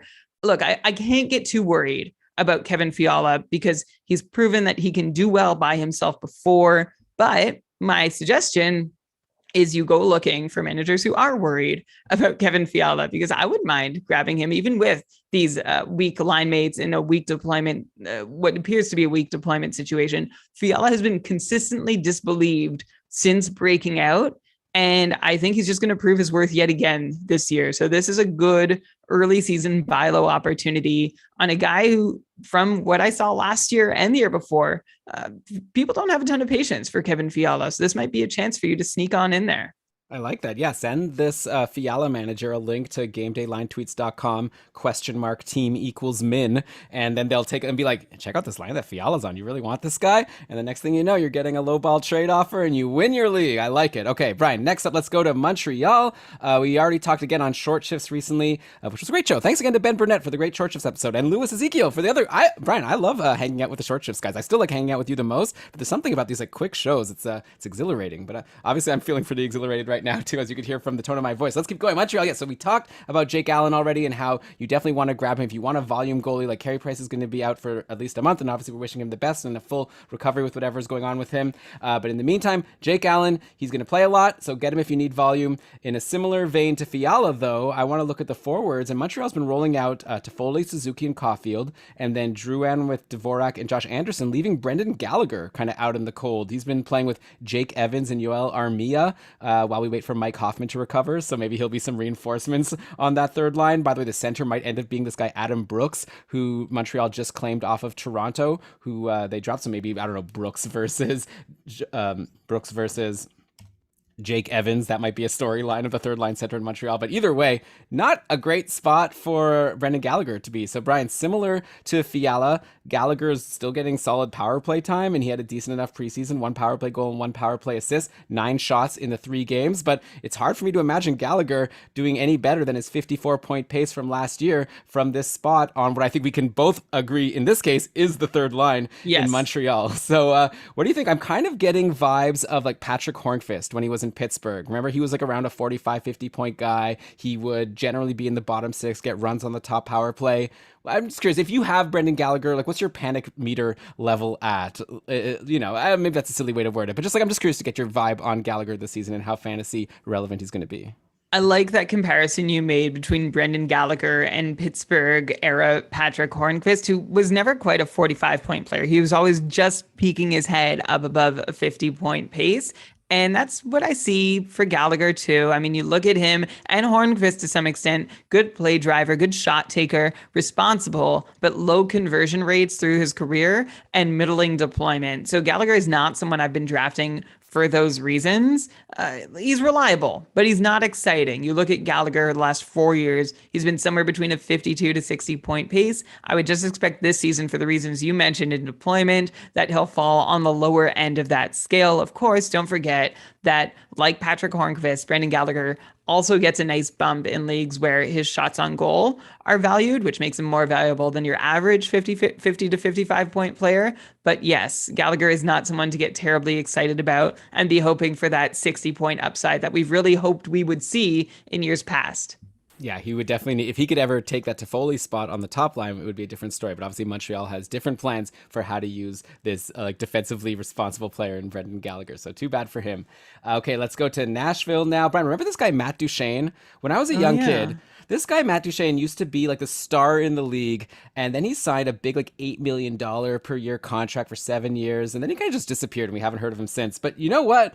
This Matt Duchene guy, he had 4 points in 3 preseason games with Nashville, and he's been skating on the top line with Philip Forsberg and Ryan Johansson, which is a nice improvement over his most common line mates of Kalle Jarnkrok and Rocco Grimaldi from last season. So I guess similar to Joel's question about Jamie Benn, is there the potential for maybe a bit of a Matt Duchene resurgence this year if he sticks on that top line with Philip Forsberg?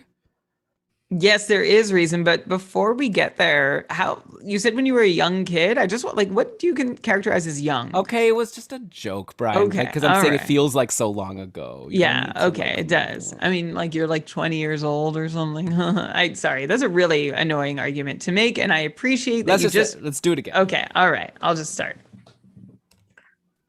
I have been befuddled as to why Matt Duchene in Nashville hasn't worked out better than it has so far. And last year was a total mess for Matt Duchene. He saw fewer than 16 minutes a night for the first time in his career. But I see some rays of sunshine under the hood for Matt Duchene. And one is the deployment you mentioned, Elon. Love that he's playing on the top line. I don't care about Ryan Johansson, but I do care about Philip Forsberg. And do you happen to know who's playing center and who's playing the wing on that top line?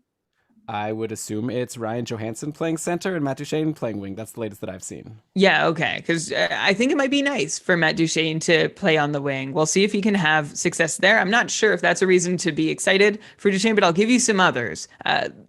Duchene was really, really, really, really, really unlucky last season. Even as his minutes tanked, he still deserved better than he got. Matt Duchene had a career low 5-on-5 shooting percentage, was near his career low on ice shooting percentage, and he had only 50% points participation, which means if all the goals scored while he was on the ice, Matt Duchene only got a point on 50% of them. And that's weird. Usually he gets 70%, and that is just chalked up to random variance. So there's lots of places that Matt Duchene should just bounce back because of regression and variance that we can expect to favor him. But even beyond that, I can make a little comparison to someone we talked about earlier in the show. And Nazim Cadre is another player we've seen do really well in the past. Last year was just a terrible, terrible season. But under the hood, Matt Duchene, like Cadre, saw shot attempt and expected goals rates that were at or near some of the best numbers Duchene has put up in a decade. So it was a good year for Duchene's play last year, but a bad year for his production. And as you can tell, I'm getting kind of excited talking about Matt Duchene. If he's in free agency, and not like if he's not worth having in your league just yet, I would keep a really close eye on him and grab him if he's hot early on. I mean, first or second game, if you see something go well for him, go ahead and grab him. I could see him ending up being rosterable all season long. Of course, we said this about him in Nashville before, and it hasn't panned out. But I am giving myself reasons to give Matt Duchene a new chance. Not like Jamie Benn, who I'm like, no, I'm forgetting Jamie Benn. I don't see a reason to believe he can be the player he once was. Matt Duchene, I see reason. And I love that he's playing with Philip Forsberg because Philip Forsberg is someone who's recently gotten finally that bump in ice time that we've wished for so long. So if Matt Duchene can get that bump on ice time along with Philip Forsberg, I love the possibility that they can do really good things together. Yeah, me too. So obviously those lines can change, but for now it's a really sweet spot for Duchene. So in New Jersey, the lines have already been shaken up from what we saw at the start of the preseason. At first, we were seeing Jack Hughes with Sharon Govich and Thomas Tatar, but the most recent combinations have had Tatar on the third line. So it's been Hughes with Kuokkanen and Sharon Govich, which was a common line at the end of last season, and then Nico Hischier with Pavel Zacha and Jesper Bratt, and then Thomas Tatar on the third line with Dawson Mercer and Andreas Johnsson. So first of all, congratulations to Dawson Mercer for making the team. I don't know if everyone had that on their bingo card, but he's add him to the list. Ben and I went through some potential rookie sleepers or whatever. Maybe I shouldn't say that word. But you know what I mean? Rookies that people should be watching out for. We were talking about Mason Raymond and Eklund and Tomasino. So Hang yeah, on. definitely. You just said Mason Raymond. You were so close. Okay. So yeah, maybe add Mercer to the list of potential rookies that, we should have on our radars that Ben and I talked about on that last Short Shifts episode, with Lucas Raymond and Eklund and Tomasino. Like, Mercer could be pretty good. But at this point, still Dawson Mercer on the third line with Thomas Tatar's Brian. I wanted to ask you about Tatar. Are you a bit worried as someone who's been a big Tatar booster in the offseason? If he's not going to play on the top line with Jack Hughes, that must mean that he's not as valuable, right? At least for now. I'm worried about Tatar's value as someone who is boosting him going into the season. This is not the spot I wanted to see Thomas Tatar in. He's still slated for the top power play, but I would have loved to see him heading into the regular season alongside Jack Hughes or at least Nico Hischier. That said, I could see him. There's room to move up and down the lineup, right? With Kuokkanen on the top line and Zacha could be moved to say 3C if they end up needing him there. Like, this is all, a lot of this depends on whether Dawson Mercer can hold down a reasonably solid third line center role and survives the 9-game audition. So this is, you can hear me holding out hope for Tomas Tatar to still have some of the value I hoped he would going to New Jersey. And I still think the role he's meant to play in New Jersey is to be a goal scorer and a trigger man in the top six. But I am bummed that we're not seeing it to start the year. And it does make me a little worried about what we can reasonably expect from him going through the whole season. I wanted to think he could be a 60-point guy along with Jack Hughes. Now I'm thinking he might fall in the low 50s.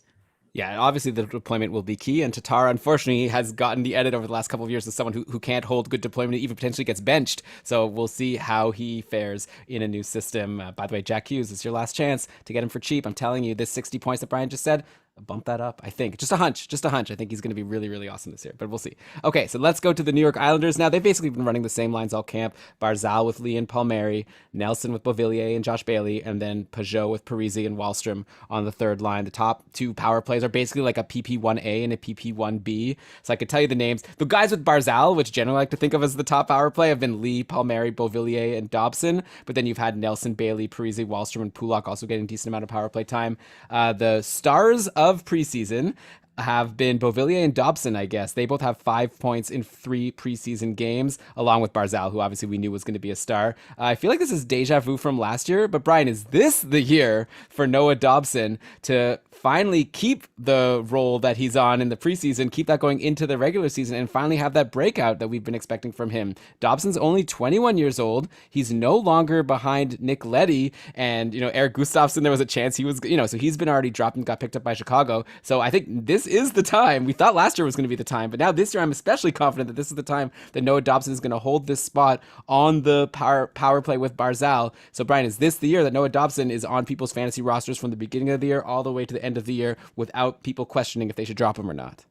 I think he'll be on people's rosters from the beginning of the year. It's reasonable to start with Noah Dobson on your roster and see. But as I mentioned when we were talking about Calgary, being a quarterback of an Islanders power play does not guarantee fantasy relevance, especially because keep in mind the Isles roll 2 roughly even units. So that doesn't even mean that Dobson is going to be seeing great power play deployment and is going to be seeing maybe around a 50% share, give or take. Also keep in mind that the Islanders being on that team, not a great place to break out. So I could see people wanting to give Dobson a shot to begin the season, but the second part of that was you saying, and keep him all season long without questioning. I don't think that's going to happen. I think he's going to be the way Nick Leddy used to be when he was quarterbacking the top power play in Long Island. He'll be on people's rosters and off all season long, sometimes going crazy hot and being someone you need to get, and we go gaga for on the show just for the short term, to being someone who goes completely cold and is useless. Yeah, so we'll have to see. At least Dobson shoots more than Leddy. Hey, Leddy actually had a good season last year, right? He had a 45-point pace. So we'll see if Dobson can repeat that, but with more shots, that might make him worth holding. But yeah, definitely not a guarantee. But I'm rooting for him. It's time. Let's go already. You're 21 years old. You got to grow up. Can I throw another Isles breakout candidate at you? Sure. So on Dobson's unit, practicing in preseason was Oliver Wahlstrom, who, if you like, just the bar is low for Wahlstrom to break out, right? Dobson, we already have sort of high expectations. Wahlstrom, I think we're starting with low. And Wahlstrom, in addition to being on one of the 2 evenly deployed Islanders power play units, is also playing in the top 9 on Long Island with Peugeot and Parisi. And we know he's got a good shot and has some real strong offensive upside. Again, the Islanders are a tough team for anybody to break out on. But if you're looking for deep value on the Islanders, Wahlstrom would be somebody I would be looking at. Yeah, maybe. I guess, like, to me, it'd be like if he could bump Palmieri on the top line, which I've heard was something which he could. Yeah, exactly. That's an option, right? So Palmieri's getting the first shot, and then the coach said that maybe they'll swap and put Wahlstrom there, and Palmieri could make it a PPP line for the third line with Peugeot and Parise, which I think would be fun just for the alliteration. If I were to pick a breakout guy that's forward, I probably wouldn't pick Wahlstrom. I think I'd pick Beauvillier, which is another deja vu, because I think we say that every year. But he had a good preseason, and I feel like it's just a matter of time before he finally has that 60-point breakout instead of being the 45, 50-point guy he's been every single year. I think I went Wahlstrom over Beauvillier because Beauvillier's already reached close to 50-point heights, and I think we can maybe expect a breakout for him would be 55 points, and I think more likely lower than that, but above 50 points. So somewhere in the low 50s would be breakout for Beauvillier, which is great, but it's not terribly exciting nor a huge change from what he's done in the past. Like for me, breakout means you're doing something that's huge and massively different than before. And I just don't know that there's room again for Beauvillier to break out, even though he might. Like on another team, he's in his age 24 season. He has room to improve, but I'm just not sure how much room there is for him to expand on his body of work that we've already saw with the Islanders. I think he could hit 60, but we'll have to wait and see. That would be really exciting. All right, so let's go to the Rangers now. Speaking of potential breakouts, we got Alexis Lafreniere and Kaapo Kakko both getting their shots in the top 6 to start the year. Lafreniere's been playing on a line with Kreider and, of course, centered by Mika Zibanejad, who just signed that brand new contract, which is hopefully good value for both the player and the team. And then Kaapo Kakko has been playing on the second line, or I guess they're probably, what do you even call these lines, right? They're both so awesome. But Kakko's been playing on the other line with Panarin and Ryan Strome. Both of Lafreniere and Kakko have been playing on the second power play, at least in practice today. All the regular players that you expect have been on the top power play. But anyways, looking specifically at Kaapo Kakko, he had 5 points in 4 preseason games. Let's actually not be specific about him. 4 points in 4 preseason games for Lafreniere. So both of them have been above a point per game. Brian, how hyped are you for each of these players, Alexis Lafreniere and Kaapo Kakko, both playing with Zibanejad and Panarin respectively? Let's say the scale is either cool it, I've got some hype, or I'm very freaking hyped. Like, what's your level for these two players? I'm going to go somewhere between some hype and very freaking hyped. I want to get hyped about Kakko and I want to get hyped about Lafreniere. Both of them have faced challenges in their careers already and seem to be, from what I've seen and read, the types who work to overcome those challenges. So I'm curious to see what steps forward they've taken there. Also, they're young, like they're clay. They can be molded, and I hope that the Rangers are giving them good guidance and training and whatever, and they're doing everything they can to step up and perform up to the expected upside that they had out of their draft years. The line that really catches my eye is Zibanejad, Kreider, and Lafreniere. Elon, if Lafreniere isn't a star, like isn't star ready from the start of the season, what do you think about that line? Like, do you see Zibanejad having 90-point upside on a line with Chris Kreider and a still maturing Alex Lafreniere? So you're basically saying, what if Lafreniere is like so much worse than Pavel Buchnevich? Yeah. Okay, I mean, that would, I guess, be a bummer, but he was drafted first overall, so I guess they're hoping for the best, and they do have other options that they could bring in there if they need. But yeah, obviously Zibanejad needs to be a superstar, good enough to make the most of who he's playing with. I think that Artemi Panarin is that type of player, right? You don't even worry about who he's playing with. Kaprizov on Minnesota, right? Who were his players that he played with last year? Like the centerman was, I even forget his name now. Victor Rask. Like, it doesn't matter. If you're a superstar, you can make the points happen. And I think that Zibanejad is one of these players, so I'm not too worried about him. And also, I think Lafreniere is really good. I'm really excited for him this year. So the point is a little bit moot for me, at least for now. Okay, that's great. Just raise an eyebrow for me, and I hope everything you said is right. I love your optimism for everyone, and I'm just seeing if there's a way it could go wrong. But honestly, with Chris Kreider's there, and he's pretty solid, so I think it's going to be fine. Yeah, if not, they'll throw Barclay Goodrow up there instead of Lafreniere. We'll see how that goes. They're spending a lot of money on him. They might as well get some use out of him. Okay, let's go to Ottawa now. Brian, Brady Tkachuk, still unsigned?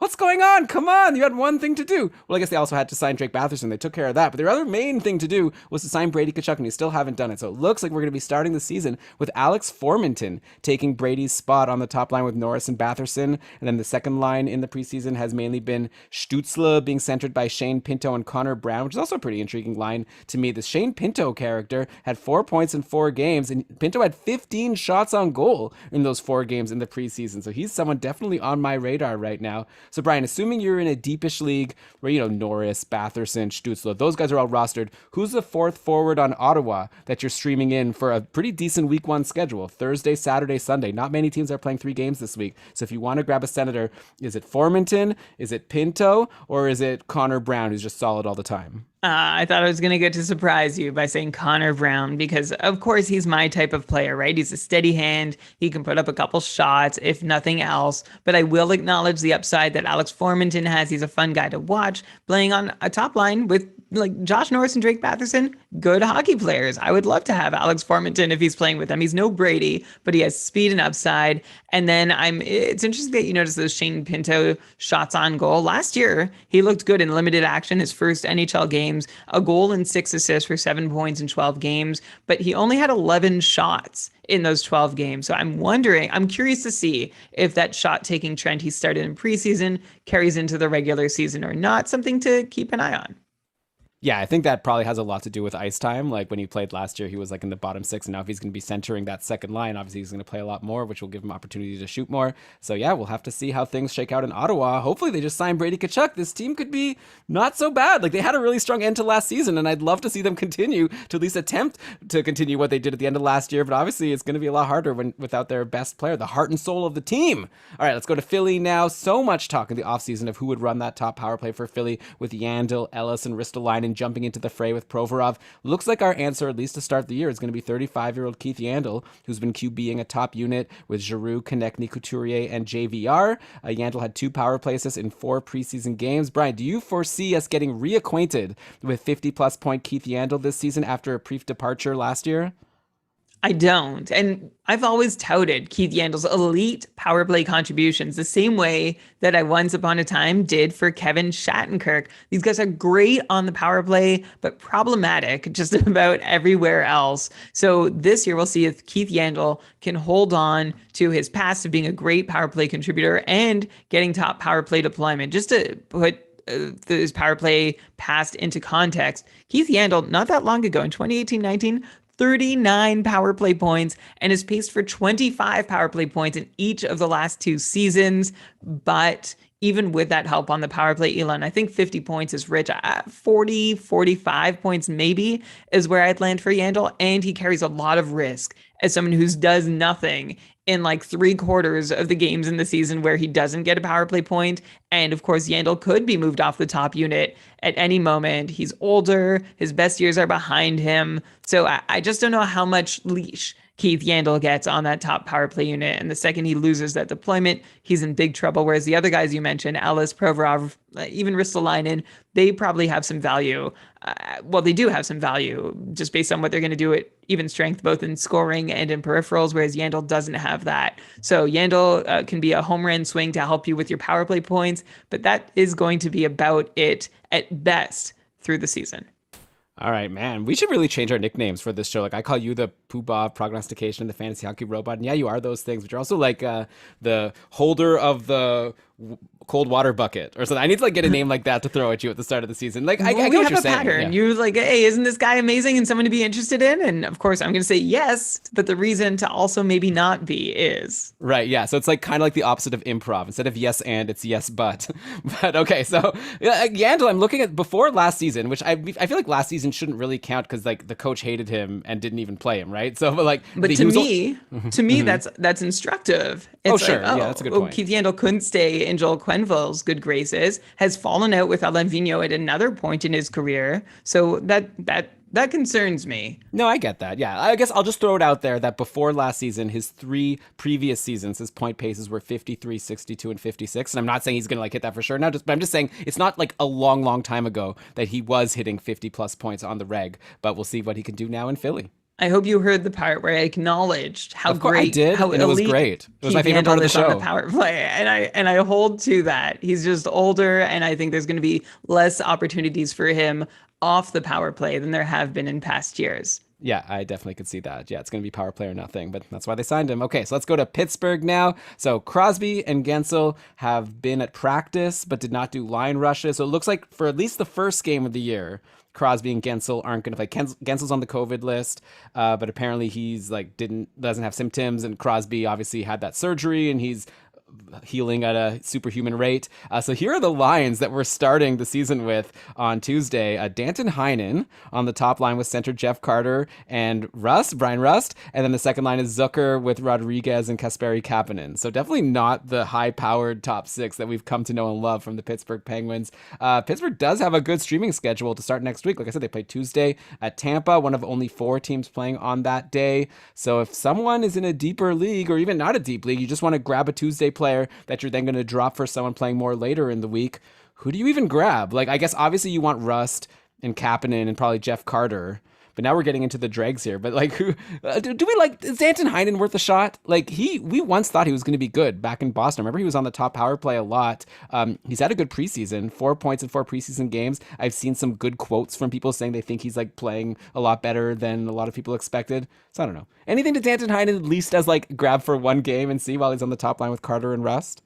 Well, he's on the top line with Carter and Rust is a weird way to frame excitement for someone, right? Especially Danton Heinen, who we've been open to him being offensively inclined before, but he's rarely ever convinced us that he has offensive upside. And I don't think the situation for Danton Heinen, even though it's top line, doesn't seem pretty awesome. Like, let's look at this. He's playing with Brian Rust, who we think is great, but we've only ever seen him produce with Crosby.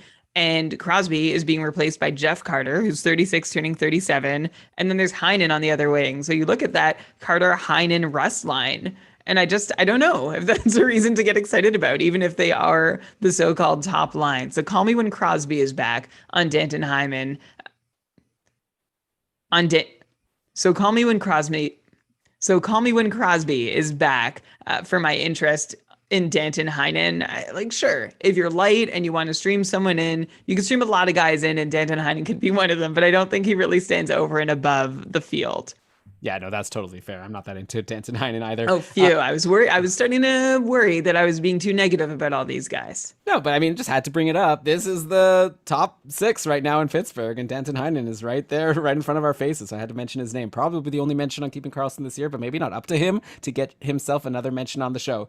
By the way, Tristan Jarry, 922 save percentage in 3 preseason games. So, Brian, I'm with you. You said in Schmorgolsborg that you thought he's a bit underrated going into the season, and yeah, he's a starter on this team. Obviously, it'll help once the Crosbys and Gensels and eventually Malkins are back, but Jarry's probably someone being a bit overlooked and maybe someone you can get a little cheap right now if you want to make a trade for a goalie, especially with people seeing Danton Heinen on the top line and freaking out about which team they have a starting goalie for.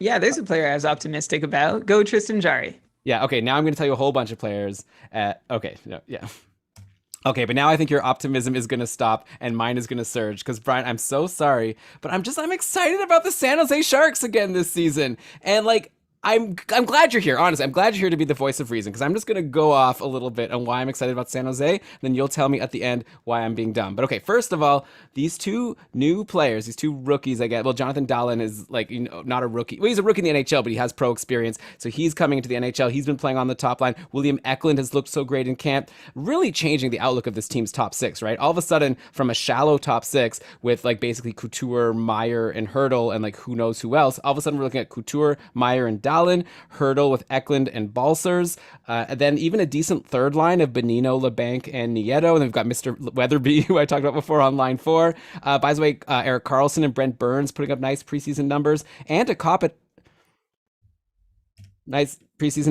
And to cap it off, both Adin Hill and James Reimer have looked good in preseason. Adin Hill capped off the preseason by shutting out the Golden Knights, stopping 25 shots on last Saturday's game. Brian, I recall in our interviews with Sheng Peng over the last couple of years when we were talking about what's wrong in San Jose, I remember he always pointed out that a big problem was none of their new young players were ever stepping up and being up to snuff, so they had some core guys, but obviously any team needs some new people to come in and fill the cracks. This seems like the first year where we've got some actual promising young talent to be excited about. Plus, they have goalies that actually know how to stop the puck. So and they still have Karlsson and Burns, who I think maybe with all this other stuff put together can maybe have bounce back seasons themselves. So I don't know, Brian, I'm ready for you to come with your bucket right now, but I feel like the San Jose team is going to be a lot better than people are expecting. I don't know if you know this site or Twitter account, Top Down Hockey. They had some projections for the playoffs this year, and they had San Jose potentially making the playoffs, because don't forget that this is a weak division that they're in. So I don't know. I'm into the Sharks, and hence excited about a few of these players. We don't need to get into all of them. I'm excited potentially for Adin Hill to do something this year. I'm excited for Eklund and Dahlen, and I'm excited for Burns and Karlsson. So I'm just throwing it out there. I like this team. That's great. I'm glad you're excited for them. They need that energy going for them. Also, the model you referenced, yes, I do follow, I think it's Patrick Bacon, Top Down Hockey. Good account, a lot of hot takes coming from there sometimes. That model has San Jose a point above Edmonton in the regular season. Do you agree with that? I don't know, man. Probably not, but I do think that San Jose, I don't know. Like I said, I think that San Jose is I think a lot of their deficiencies from the past, the things that have made them bad, I think they've I don't even think they necessarily did it on purpose, but I feel like they've addressed them somehow. Like just getting Eklund and Dahlin being good top sixers to let their like less good players now be bottom sixers, not having to have bottom sixers in the top six. I feel like that really like just glues a lot together. And also, I just think that not having Martin Jones as your starting goalie is a big improvement. Sure. Okay, but you said not having bottom sixers in the top six, and I'm as excited as anybody about Eklund and hopeful about Dahlin, and Rudolph's Balcers is also in the top six. I wouldn't necessarily say those guys are top six players yet. They're three lotto guys that if they all hit, that's great. And then San Jose's in great shape. I don't know if they're all going to hit. Also, Aiden Hill's kind of a lottery ticket too. Of course, anyone is an improvement over Martin Jones, but Aiden Hill, I think, might be an average-ish NHL goalie, which would be, of course, already a big upgrade. But I'm not even sure if he's an average starter or just like maybe an average backup. So we'll see. I'm excited to see the season play out. Dom's model had the Sharks ranked 25th, and that's more where I am when I'm trying to project the Sharks season ahead and what that means for wins and goals against for Aiden Hill. If they do sneak into the playoffs, Elon, I think it'll be because their division is it's a wide open race. They've got that going for them. So that'll be my optimism. Yes, if everything breaks right for the Sharks, they could have a good year, but they need a lot to break right. Yeah, for sure. Okay, yeah. Obviously, if Eklund and Dahlin don't pan out, that's a big problem. But I'm excited about both of these guys, especially William Eklund. All right, let's go to Seattle now, where we've just been through a whirlwind. Like, there's so much news out of Seattle. Like, first of all, like earlier this week, we saw that Yanni Gourde is back ahead of schedule. There's another guy, Brian, that you can tear your hair out about. Apparently bugs you that players come back ahead of schedule. So yeah, Yanni Gourde was another one. And then and the first line combos when he returned had him taking McCann's spot on the top line with Schwartz and Eberle. So everyone was like, oh my God, why did you tell me to take McCann? Now he's playing on the second line with like Donato and Geeky. What have I done? What a big mistake. Should I drop McCann for Yanni Gourde? Then like the next day of practice, that had changed, and Gourde was then down on a line himself with Donato, and then like Schwartz was with Eberle and McCann again. Then all of a sudden, it's like, forget about all that, because now a bunch of players are in COVID protocol. McCann, Yarncroc, Alexiak, Johansson, and Eunice Donskoy. Then I saw a tweet from Marissa Ingemi today saying Yanni Gourde said he wouldn't play in the first game in Vegas tomorrow night, so I guess he's still recovering from that shoulder surgery. So as far as like next week goes, like who even knows? Oh, also Tampa waived Alex Barré-Boulet, which shocked everyone, and Seattle claimed him. So all of a sudden, at least for now, with all these players injured, like Barré-Boulet might all of a sudden become a good streamer for this week, because Seattle also has a good schedule, and he might end up getting in on the top six, maybe getting into one of these Gourde or McCann spots. So I don't know. What's even the question here? At the end of the day, I still feel like McCann is going to be on the top line. And also, I want to throw it out there that even if Gourde did take that job as the top line center and McCann was on the second line, like centering Donato and Geeky, I still feel like he'd have a good season, right? Like those two guys might be better than expected. They're still the top power play deployment, which we haven't seen any indication of Jared McCann losing. So in my opinion, I think Jared McCann, I'm just as excited about him as it was before. Obviously, just not so happy that he's on the COVID protocol now, and hopefully he's okay and it's not going to go through an actual COVID case. I know that he's vaccinated, that apparently all of Seattle was vaccinated, so hopefully all these players will be okay. Anyways, but what do you think? Would you be concerned if McCann wasn't on the top line? No, I wouldn't be. And I feel the same as you, that McCann is talented enough himself. Plus, he's got Geeky and Donato, who seem like players who you can play with, at least at a glance. And I'm hopeful that that'll be enough. I looked back to the Vegas opening night roster, or their inaugural season, to see who their second line was. And it was a pretty good group. You had Eric Holla in the middle with Perron and Neal. And when I say pretty good, I mean they did really well, even though we might have guessed that there was one quality player between them, and David Perron and Neal and Holla still had great seasons. And I'm hoping that maybe McCann can be the Perron and Donato and Geeky can be the Holla and James Neal. It's not exactly the same group in Seattle, and the analogy isn't airtight, but I'm very open to Jared McCann seeing success on whatever line he plays on. And of course, remember, if Geeky or Donato don't work out, you've got Eunice Donskoy on the third line ready to be promoted. And he's shown himself to be a workable piece in a top six for McCann to work with. He would be more like a James Neal or Eric Holla, perhaps, than Brian Donato. But yeah, I am optimistic about Jared McCann. Just because he's not on the top line and Gourde is healthy is not a reason to give up on him already. Yeah, and also my sense is from the latest practice lines before all this COVID craziness that I think McCann is still slated to be on the top line. I think, like afterwards, like I said, they already had Gourde centering a lower line in the lineup. So okay, let's go now to St. Louis. Their lines throughout training camp, at least at the end, were Ryan O'Reilly with Perron and Brandon Saad, then Shen with Kyrou and Buchnevich, and then Robert Thomas centering Tarasenko and James Neal, who came in on a PTO and ended up earning a contract. So good job, James Neal. Not a bad looking top line. Not a bad looking top nine to me. Like St. Louis looks like they could be a pretty strong team if these players do as well as we hope they can. And one of them, Vladimir Tarasenko, line three, but top power play with Shen, Perron, Ryan O'Reilly, and Krug. And Tarasenko had himself a nice training camp, a lot like Jonathan Taves, someone who hasn't played in a while. Or I guess Tarasenko did come in at the end of last year, but he wasn't himself. But yeah, 4 points in 4 preseason games for Tarasenko. While Taylor Hall was going 86th in the cupful as his ADP, Vladimir Tarasenko was way down at 115 on average after guys like Pavelski, Horvat, and Martin Necas. So Brian, I guess I have the same question for you with Vladimir Tarasenko as I asked you way back an hour or so ago about Taylor Hall. Do you think that Tarasenko was a steal at his draft position, or did he go in the right place? I think Tarasenko's average draft position is a reflection of the caution people practiced in drafting him. And I like Taylor Hall, there's a risk reward there. And the reason to be cautious on Tarasenko is he's played just 34 games in the last 2 years, has not reproven himself after some pretty substantial injury history being added to his resume. And Tarasenko's also at odds with his team right now. He doesn't want to be in St. Louis. St. Louis doesn't want him to be on the team either.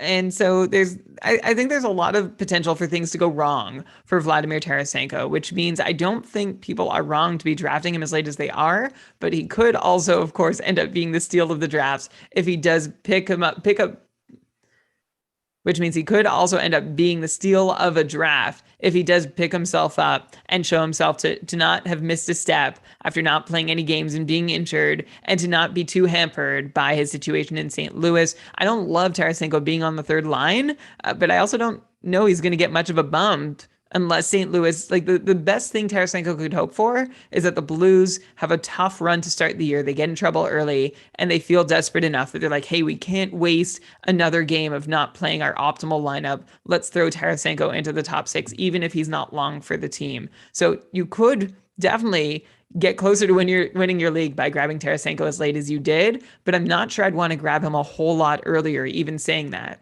Yeah, that's fair. I guess the best case scenario is kind of like what Phil Kessel's hoping for. Like I was saying, like if he could get traded after a really strong start, I'm sure St. Louis wants him to have a strong start so they could get good return for him. So it's in everyone's best interest for Tarasenko to pop off to start the year, including the people who were able to draft him so late. All right, let's go to the defending Stanley Cup champions, the Tampa Bay Lightning. Tampa was running some odd line combos throughout the preseason. There was a stretch where Stamkos was on the third line with Ross Colton and Corey Perry. But today he was back in his expected spot on the second line with Cirelli and Alex Killorn. So it'll be interesting now to see how Tampa's third line ends up doing with Matthew Joseph, Corey Perry, and Ross Colton. Is it Ross Colton? Yeah. I think so yeah, and Ross Colton. It'll be interesting to see how Tampa's third line of Matthew Joseph, Corey Perry, and Ross Colton will compare to last year's Gourde, Coleman, Gaudreau trio that took them all the way to the Cup. It was cool to see Corey Perry pop 4 goals and 2 assists in the 4 preseason games that he played. It's always nice to see these former superstars still having a little bit of juice left. But I don't really have any fantasy questions here for Tampa. Everything seems to be pretty straightforward. I'm just excited to see how Tampa's quest for a three-peat is going to go. Me too. If Yanni Gourde is someone who had value in your leagues playing from the third line in Tampa, I could see. I like what you said, Elon, that Matthew Joseph and Ross Colton could show themselves to have a similar-ish value. Nothing exciting or world-beating, and not, I don't know if either of them has the capacity to go on those crazy runs Gourde went on, but Gourde hasn't gone on any crazy runs in the last couple of years for the most part. So if Gourde was still helpful in your leagues then, maybe these guys will be now, but that's for deeper formats. My big thing when I'm watching the Lightning is all eyes on Andrei Vasilevsky, right? His average draft position this year, often going in the first round of Cupful leagues, as early as I think 5th overall. That reflects the most faith we've seen managers put in a single goalie in a really long time. So I'm curious to see if Vasilevsky rewards that with another amazing season, or if something else happens along the way. My money's on the former. My money's also on Tampa repeating, by the way. I'm looking forward to a three-peat. It'd be really exciting to see. So Go Lightning, I guess. Wait, what happened to I thought we were cheering for the other Florida team. I thought we were going for Go Panthers. I'm also cheering for Florida. I would love another really exciting playoff series between them. But if I had to put one against the other in a 7-game series, I'm still leaning Lightning.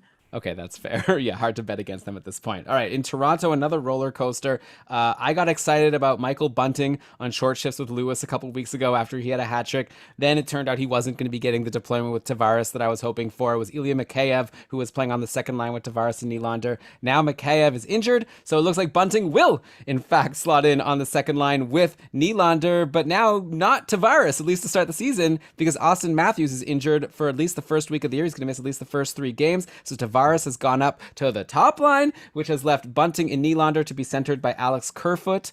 So where does that leave us? I don't know. Probably that you want to get Nick Ritchie as the first sort of potentially available player in your free agent pool because he's going to be playing with either Matthews or Tavares and Mitch Marner to start the season. But Brian, still, Michael Bunting, I'm pretty into him, right? Especially once Tavares is back on his line and it's Tavares, Nylander, and Bunting. If he could last that long, I think that he's pretty interesting, and he's a good stream at least to start the season because Toronto plays Wednesday, Thursday. So I don't know. Once again, I'm back on the Michael Bunting train. I'm really excited to see what he can do after he showed us some potential stretches of value in Arizona last year, and he could be potentially in a much better spot in Toronto once everyone's healthy. He could be, for sure. And I think especially with Toronto playing those early games, Wednesday and Thursday, if you have space in your lineup, you might as well see what Michael Bunting can offer you in those games. But I guess I'm also going to throw it out there that, hey, did you already have Ilya Mikheyev on your team? And how into him were you? Because I don't know that Bunting's going to be much different. And you mentioned Bunting has had these really exciting stretches in Arizona, but nothing else from his body of work really sticks out. But of course, the thing with Bunting is that we're not sure we know this guy yet. And so that can be enticing and exciting to give Bunting a shot. So for sure, go ahead and give him a shot on Wednesday, Thursday, but expect this roller coaster to continue as pieces in the top 6 shift. And I think you just need to, as we say about a lot of these guys, be ready to react to whatever's happening. On a player like Bunting, you're not waiting to see what he's going to do for a week or two. You're waiting to see what he does for a game or two and then making your next decision on him. Yeah, it definitely makes sense. Though it does get a little bit confusing because he's not going to be playing with Tavares, who I feel like he might have chemistry with. But so we'll make the decision as we go along with information. We'll talk about him on short shifts if something comes up. Okay, so let's go to Vancouver now. So those lines, again, have really been shaken up a lot. I thought that it was going to be Garland playing with Pettersson on the top line and JT Miller down centering line 3. That's how it looked at the end of training camp. But then today, on Monday, in their first practice right before the season, I guess, all of a sudden it's back to kind of what we expected. So Pettersson, Miller, and Alex Chiasson on the top line. But don't forget, Brock Besser is day-to-day. So I imagine that's really Brock Besser's spot. Though nice opportunity for Chiasson for the time being. Then the second line of Horvat, Pearson, and instead of Höglander from last year, it's Connor Garland slotting in here on the second line, and then Höglander down on the third line with Dickinson and Highmore. So previous updates on the third line with Dickinson and Highmore. So at this point now, I feel like everything is kind of what I would have expected like before the preseason, and I don't really have a question here, kind of like with Tampa Bay. Just I want to remind people that Brock Besser is day-to-day, so don't get too crazy about Alex Chiasson and be upset that he's on the top line. I think it just makes sense to me for Vancouver to just kind of roll the lines they want to roll with and not go with something too crazy while they're waiting for Besser. Might as well let like Pearson, Horvat, Garland, if they're going to be the line, let them build chemistry. That's the way I see it anyway. That's how I see it too. And if JT Miller starts on the first line, by the way, then we are forbidden. Like I'm saying, I don't think we should ever mention third line center JT Miller ever again, even if there's legitimate talk coming from a legitimate source. Until I see it, I don't think I can ever acknowledge that possibility again.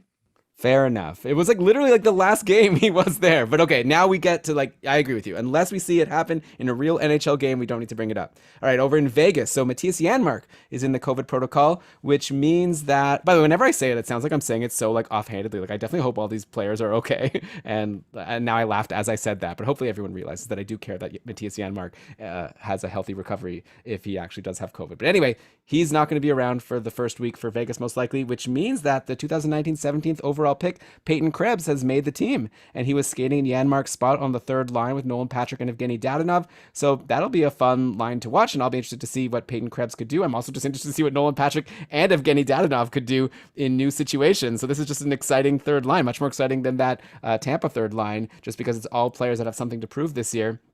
Otherwise, the top 6 is the same as last year, so no real reason to expect anything significant to be different, right? I don't think so, except I don't know. It must be over between Nolan Patrick and Chandler Stevenson, at least for now. But I'm not sure that Nolan Patrick doesn't get a look on the top line at some point this year, especially if he proves his worth on the third line. On one hand, I guess that would be reason to keep him on the third line if that's going well. But I'm curious to see if Vegas wants to give him a bigger stage on which to prove what he might have in the tank. And I'd like to see it personally, so I am rooting for Nolan Patrick to get a look on the top line at some point. Yeah, I could see it happening. Obviously, it'll depend how things are going to start the year. I guess actually the main thing I'm interested to see in Vegas is what's going to happen with Robin Lehner, right? Like everyone's so excited about him this year. Fleury's gone. He should be able to step in and be the volume starter. But, like we've discussed, like he hasn't really been a volume starter in a long time. And people are saying that Laurent Brossoit, I've heard a lot of people saying that maybe he's a little underrated. Maybe he will actually get a significant number of starts. So I'm very curious to see how this is going to shake out and if Robin Lehner can really like cement himself and have that like Vezina year that we've thought he's capable of for so long. This is his chance, right? He's the main goalie on a good team. Let's go, Robin Lehner. But I'm curious to see if he has it in him. Okay, let's go to Washington now. So Ovechkin might be able to play on Wednesday. Might not be able to play. He got hurt in the last preseason game. Looks like with Ovi out, they were practicing with Justin Schultz taking over on the top power play. Not an Ovi spot. It was actually John Karlsson going to the left circle spot with Schultz on the point. So just a reminder, this Justin Schultz guy was available in free agency in all leagues. Anytime anyone is injured, he gets on that top power play and has the potential to pop off. So if Ovi doesn't play, you might want to stream in Justin Schultz. But anyways, I don't want to talk about him, Brian. I want to talk about Evgeny Kuznetsov, who had a great preseason, 5 points in 4 preseason games.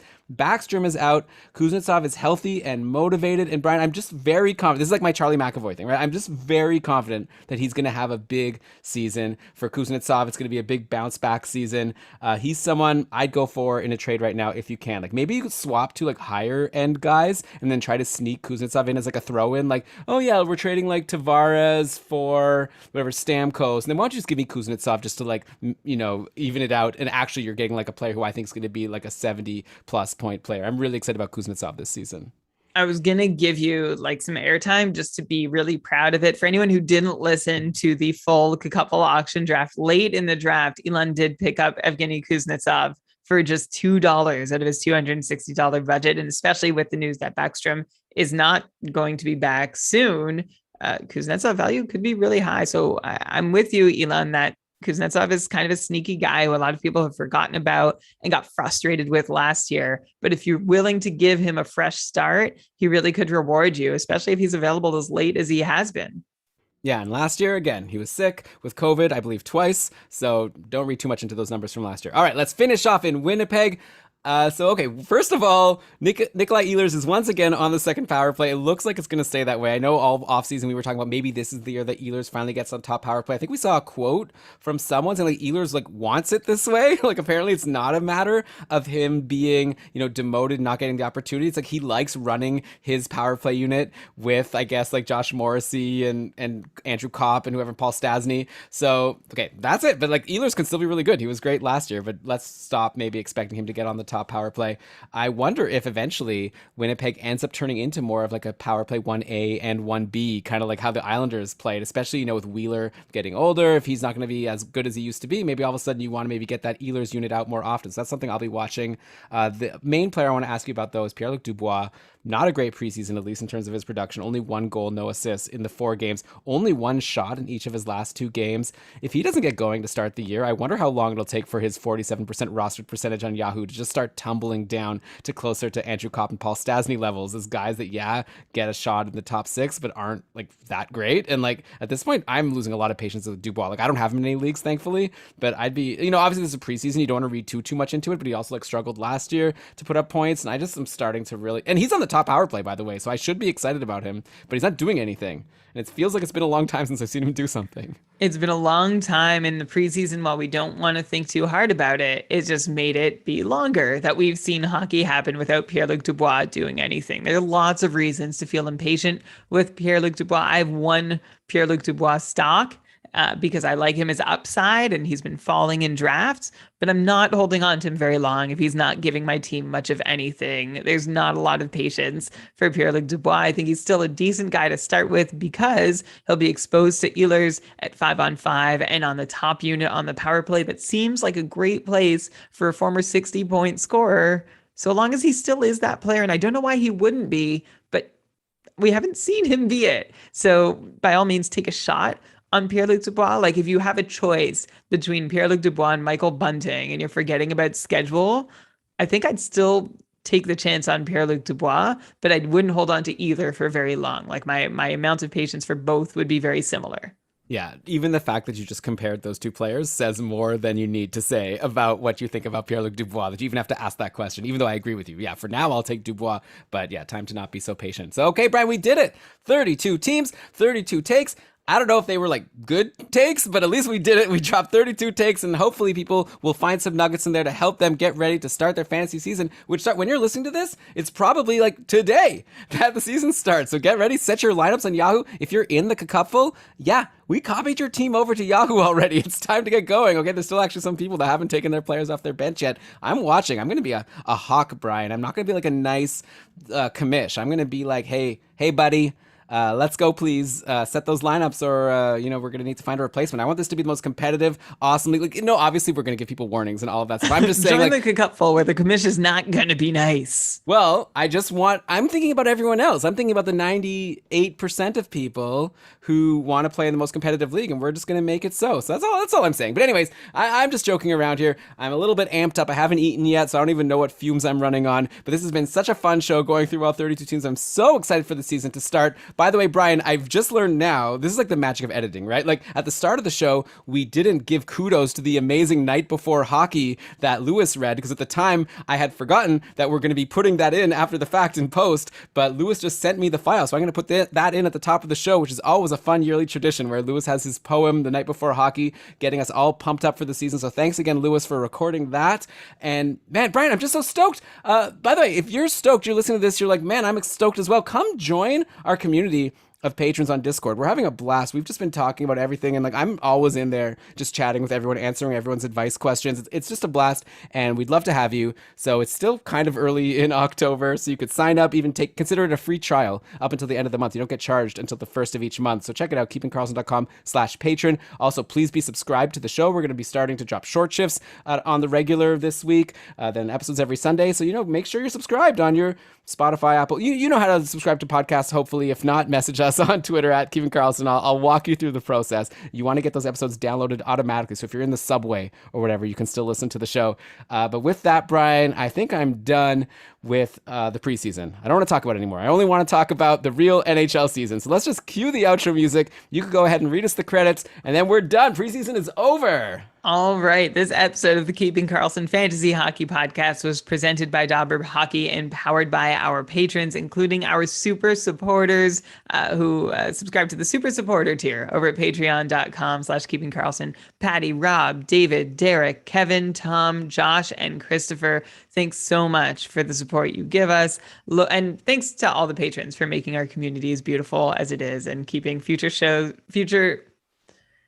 And thanks to the patrons, all the patrons, for making our community so beautiful and powering future episodes of the show. Logo art from BrandonWeeb.com, Tier 1 Sweden participant in the Cupful. Outro music by Pat Roach, not in the Cupful. This episode was researched with help from Dobber Hockey, Frozen Tools, Dobber Prospects, Natural Stat Trick, Evolving Hockey, Cap Friendly, The Athletic, Hockey Reference, Hockey Biz, Hockey Database, Elite Prospects, and NBC Sports Edge.